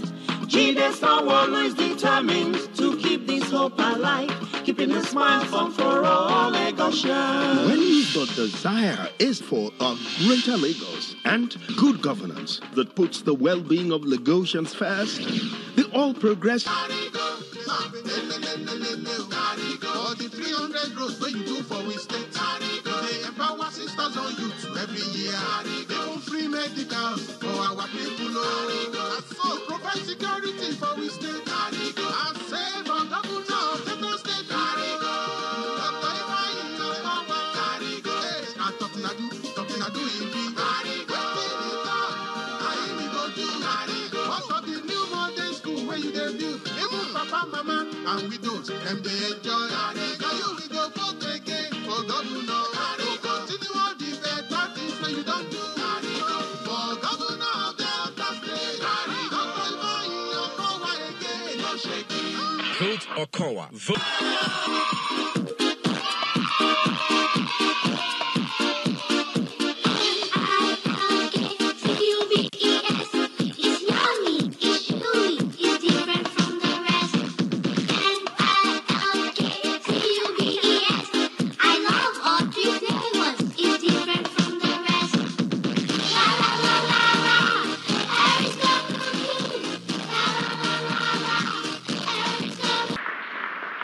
Welcome back to the 2019 presidential debate. We're live on Bond channels across the world and on social media platforms too. Look us up at #2019debate. Now, the candidates have so far laid out their visions for the economy, for security, for education and healthcare. And we'll end with looking at what they'll do to tackle corruption, strengthen the rule of law and human rights. Now, I will start from my left with the YPP. Interestingly, your pedigree, your background at the UN was one in truth and reconciliation as a lawyer, being part of that process in Rwanda, of all places. So you've got considerable experience on healing nations. When it comes to being a president, if you do indeed win the presidency, you're going to have to be healer in chief to a great degree. In order to heal the divisions of the nation that didn't necessarily just start with this administration, but go way, way back. We talked about some of the security issues that are children of those divisions. Now, remember, there's no healing without justice, and there's no healing without accountability. Yes, and that goes for all concerns. What is going to be your approach, sir? My presidency will make sure that Nigeria's peace will be established on the basis of equity and justice and accountability. No one is above the law. There are no sacred cows. Every citizen of Nigeria matters. You matter, I matter, we all matter. That's the basis for healing Nigeria. Secondly, fair treatment of every citizen. I talked about inclusive governance. Third, a vision that is uniting, unifying, and powerful, a worldview of transformation on which we can all agree. That is what brought Singapore to where it is. That is what brought Malaysia to where it is. That is how I will take Nigeria to where we're going in the 21st century. Now, I want to talk about Nigeria specifically. I want to give an example with myself. Many people would say I've done rather well in life, but I want to tell you that other than my parents, 3 people gave me very important breaks in life. None of them was from my ethnic group. The first was Mr. Ray Ebu, who employed me in Newswatch as General Counsel of Newswatch in 1988. He was from Akwa Ibom State. The second person was Professor Bolaji Akinyemi, who wrote a reference for me that enabled me to gain a fellowship and a scholarship of $25,000 at the Fletcher School of Law and Diplomacy at Tufts University in Massachusetts. None of these 2 people knew me from Adam. The third was Sanusi Lamido Sanusi, the Emir of Kano today, who recommended me to President Umaru Yar'Adua to be Deputy Governor of the Central Bank. He wasn't my cousin, he wasn't my uncle. But based on all this personal experience, why would I look at anyone in Nigeria with prejudice? Why would I look at you and see first that you're Yoruba or Igbo? I'll say, first of all, you are a Nigerian. Thank you very much. Alliance for New Nigeria. It's there right in the title, New Nigeria. How do we make this vision into a reality of a new Nigeria that does not have this level of corruption, that does not, respects the rule of law and human rights? The current is one of their watchwords, a corruption crusade, and they would defend their record on that. What will be your record after 4 years? First of all, let me start by saying I don't think that they will be able to defend their record, because if they could, they would have been here to do so. And especially a situation where if you're a member of a party, then no matter which sins and you have committed in the past, your sins are forgiven, is not a defensible record. So we cannot say that they will be able to defend anything. Today, corruption, or the anti-corruption stance that the government has taken, is actually very selective. It's only against the people that are against the party, and they actually use it to threaten those people to join their parties. So we know that in the new Nigeria, it must be easier for you to catch a thief and more difficult for you to steal. Right now, it's the other way around. It is easier to steal and more difficult for you to catch the thief. And so the most important thing we have to do is to strengthen our institutions. Number one, we must make it difficult for people to steal by making sure that the processes are transparent. We automate those processes, and there's very little intervention with anything that is some form of cash transactions, as it were, human cash intervention. The second thing that we must do is that we must make it easier to report when people have found somebody who's either demanded a bribe or has been in any way involved with a corrupt act. The third is that it must be easier for you to prosecute those people, which means that you must strengthen the investigative agencies, ICPC, EFCC, and several others, the police force, to make sure that those agencies are trained, the officers are well trained and equipped to be able to get their prosecution done properly. And the last is that we must make sure that it is easier for you to get judgments against the corrupt people. And this is very important, because when people do not, it takes 11 years to get a governor or two governors that have stolen 11 years each. Well, justice delayed is truly, in a way, justice denied for a nation. Thank you very much. Now, the final comment on this, I'll move to the Allied Congress Party of Nigeria. I talked about the pedigree before of the other candidates, and I will say that you've got an interesting history, having launched the Anti-Corruption Coalition, Transparency International, as well as been the face, let's just say, of the Bring Back Our Girls campaign. We're talking about corruption, we're talking about human rights, and we're talking about making those things ever more a priority for everyone in the nation. Yes, we know what we need to do. How do we do it? I think that the first thing that we must do is that, as the president of the country, exemplary leadership is important. You signal to the society that a value reorientation, which you would personify, is on the table, and every sector would follow suit. The second thing is you reduce opportunities for corruption. To reduce opportunities for corruption, you do things like structural changes in the economy.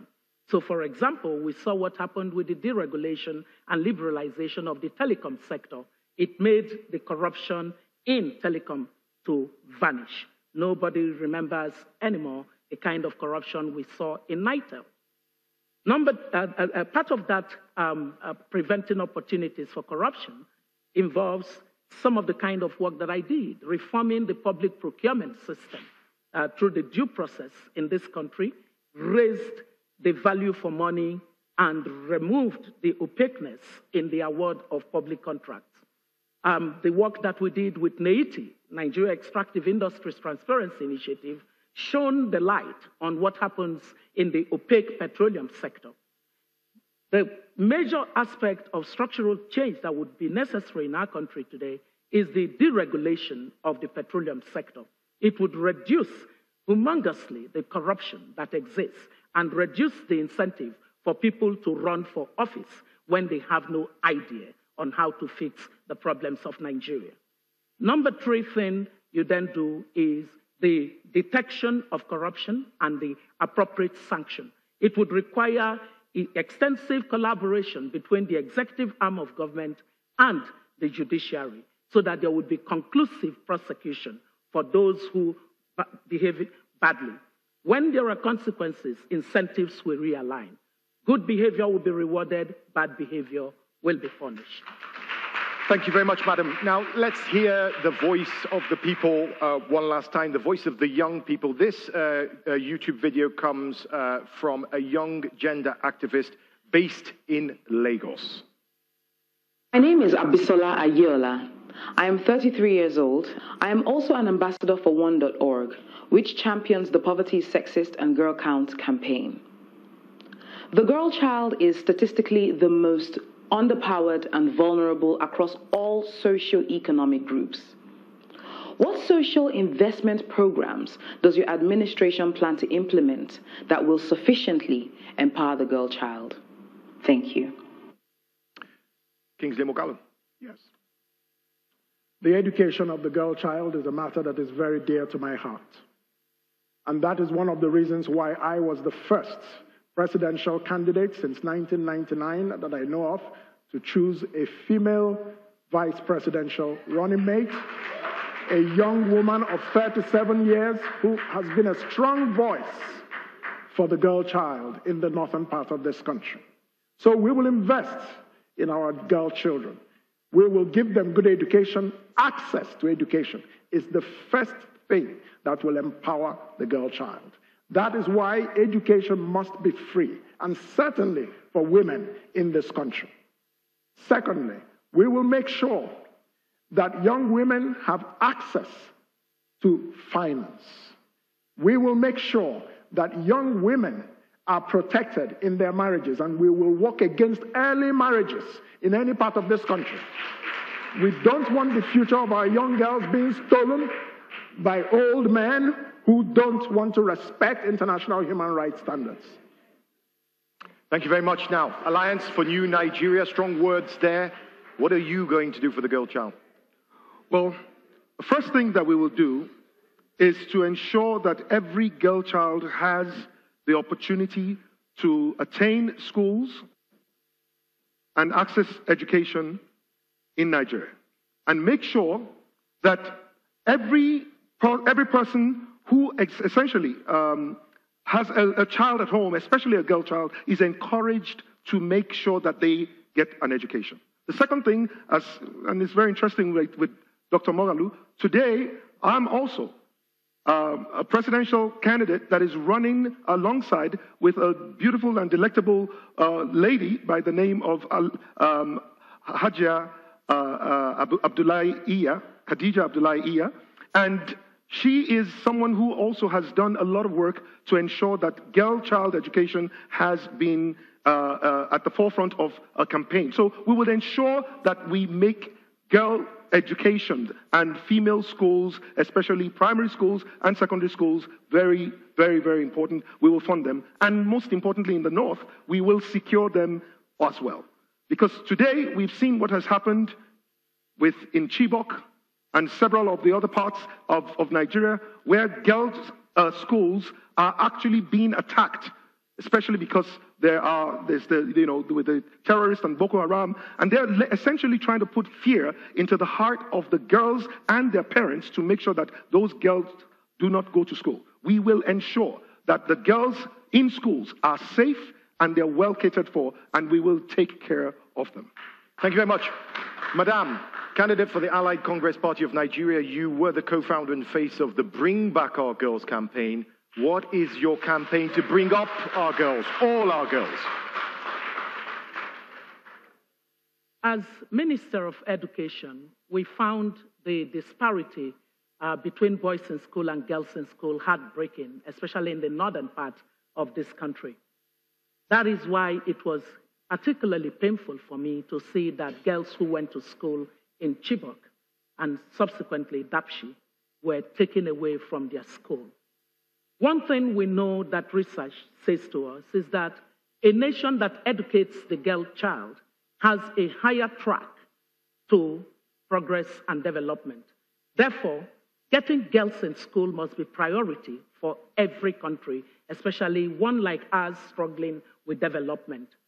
The number one thing that matters for girls in school is to give an incentive to the families to send girls to school. because barriers that keep girls away from school are social, they are cultural, they are economic, and each of those have policy solutions to tackle them. We will use those tools. The second thing is to give incentive for the girls to want to go to school. And part of the way to do that is role modeling. And so female teachers go a long way at making girls want to achieve more. We would do that. We would also focus on the productivity of the parents of girls, because we have found that when women are economically empowered, they spend 70% of their income on the education of their children. At that point, they stop discriminating between the boys and the girls, and that's important. The fourth thing that we would like to do is to show to the Nigerian people that economic empowerment of women is simply smart economics. It enables the entire society to benefit. It is not the girl child that benefits from access to education. It is actually the community, the family, and the nation state. Thank you for that. Now, we've come to that time where I'm going to ask you to speak into the microphone really one last time, and that's for your final statement. The whole world is watching. Nigerians are watching. You have 1 minute, sir, the Young Progressives Party, to give your final statement. Thank you. The APC and the PDP over the past 20 years have brought our country to a sorry pass. It is time for something new, something different, something bold. That something new, different, and bold is represented by the Young Progressive Party and my candidacy, and me, Professor Kingsley Moghalu, as the next president of the Federal Republic of Nigeria. The future will be shaped by Google and Alphabet. The future will be shaped by artificial intelligence. The future will not be shaped by old and recycled politicians whose worldviews have been shaped by military adventures and ethnic massacres of 1966. The future will not be shaped by recycled politicians who have cornered our commonwealth and laundered this as entrepreneurship. The future will not be shaped by the sound and fury of activism. It will not be shaped even by well-intentioned but inexperienced Nigerians. The presidency of Nigeria is a very serious responsibility. I am ready, and it is time. Thank you. Vote for YPP. Thank you. The Alliance for New Nigeria, Fela Dorotoye, 1 minute to give your final statement. Well, my brothers and sisters, every 20 years, something happens in this nation that gives us an opportunity to be able to reset what is going on in governance, and power shifts from the hands of the so-called powerful into a fresh hands that are ready to shape the future. It happened in December 12, 1959. 20 years later was 1979. Again, power shifted from the hand of the military into the hand of civilians.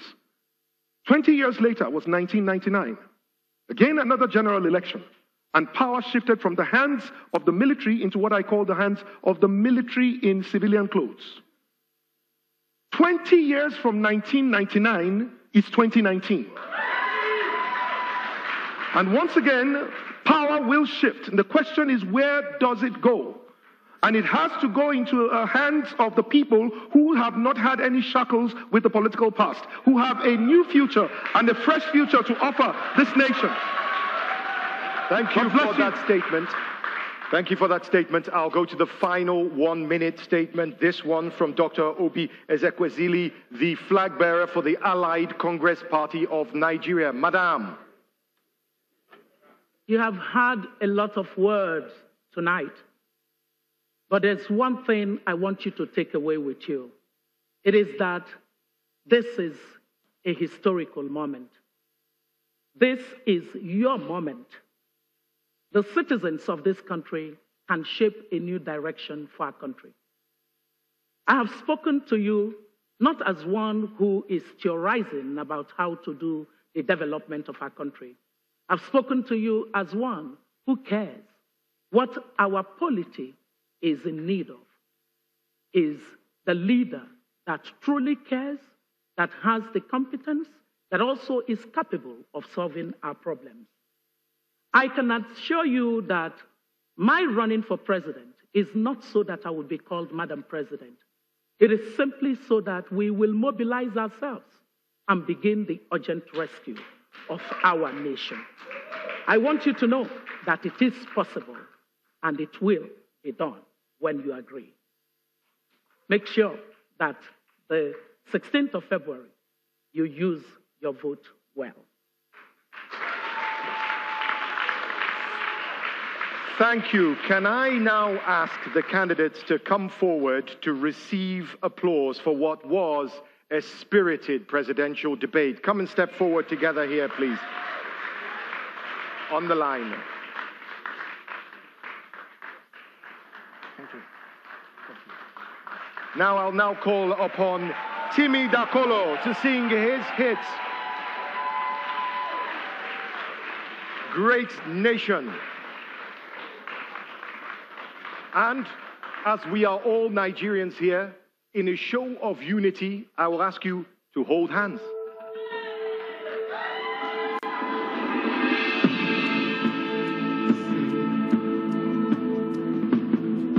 I don't know about you. This country needs fixing. And it is the only place that we can truly call home. Here we stand as a people with one song, with one voice. We're a nation undivided and poised. We will take a stand and build our land in faith to defend what is ours. Here we are as a people with one heart for one cause. We're determined to rebuild and restore. Where freedom reigns and the rule prevails, our land, where there's hope for us all. Said our land, where there's hope for you and I.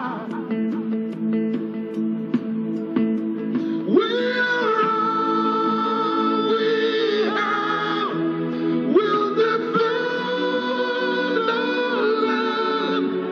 We believe in this nation, and we know we'll get there. We're all we have. We'll defend our land. We believe in Nigeria and the promise she holds, and that one day we'll shine like the sun. We're a great nation.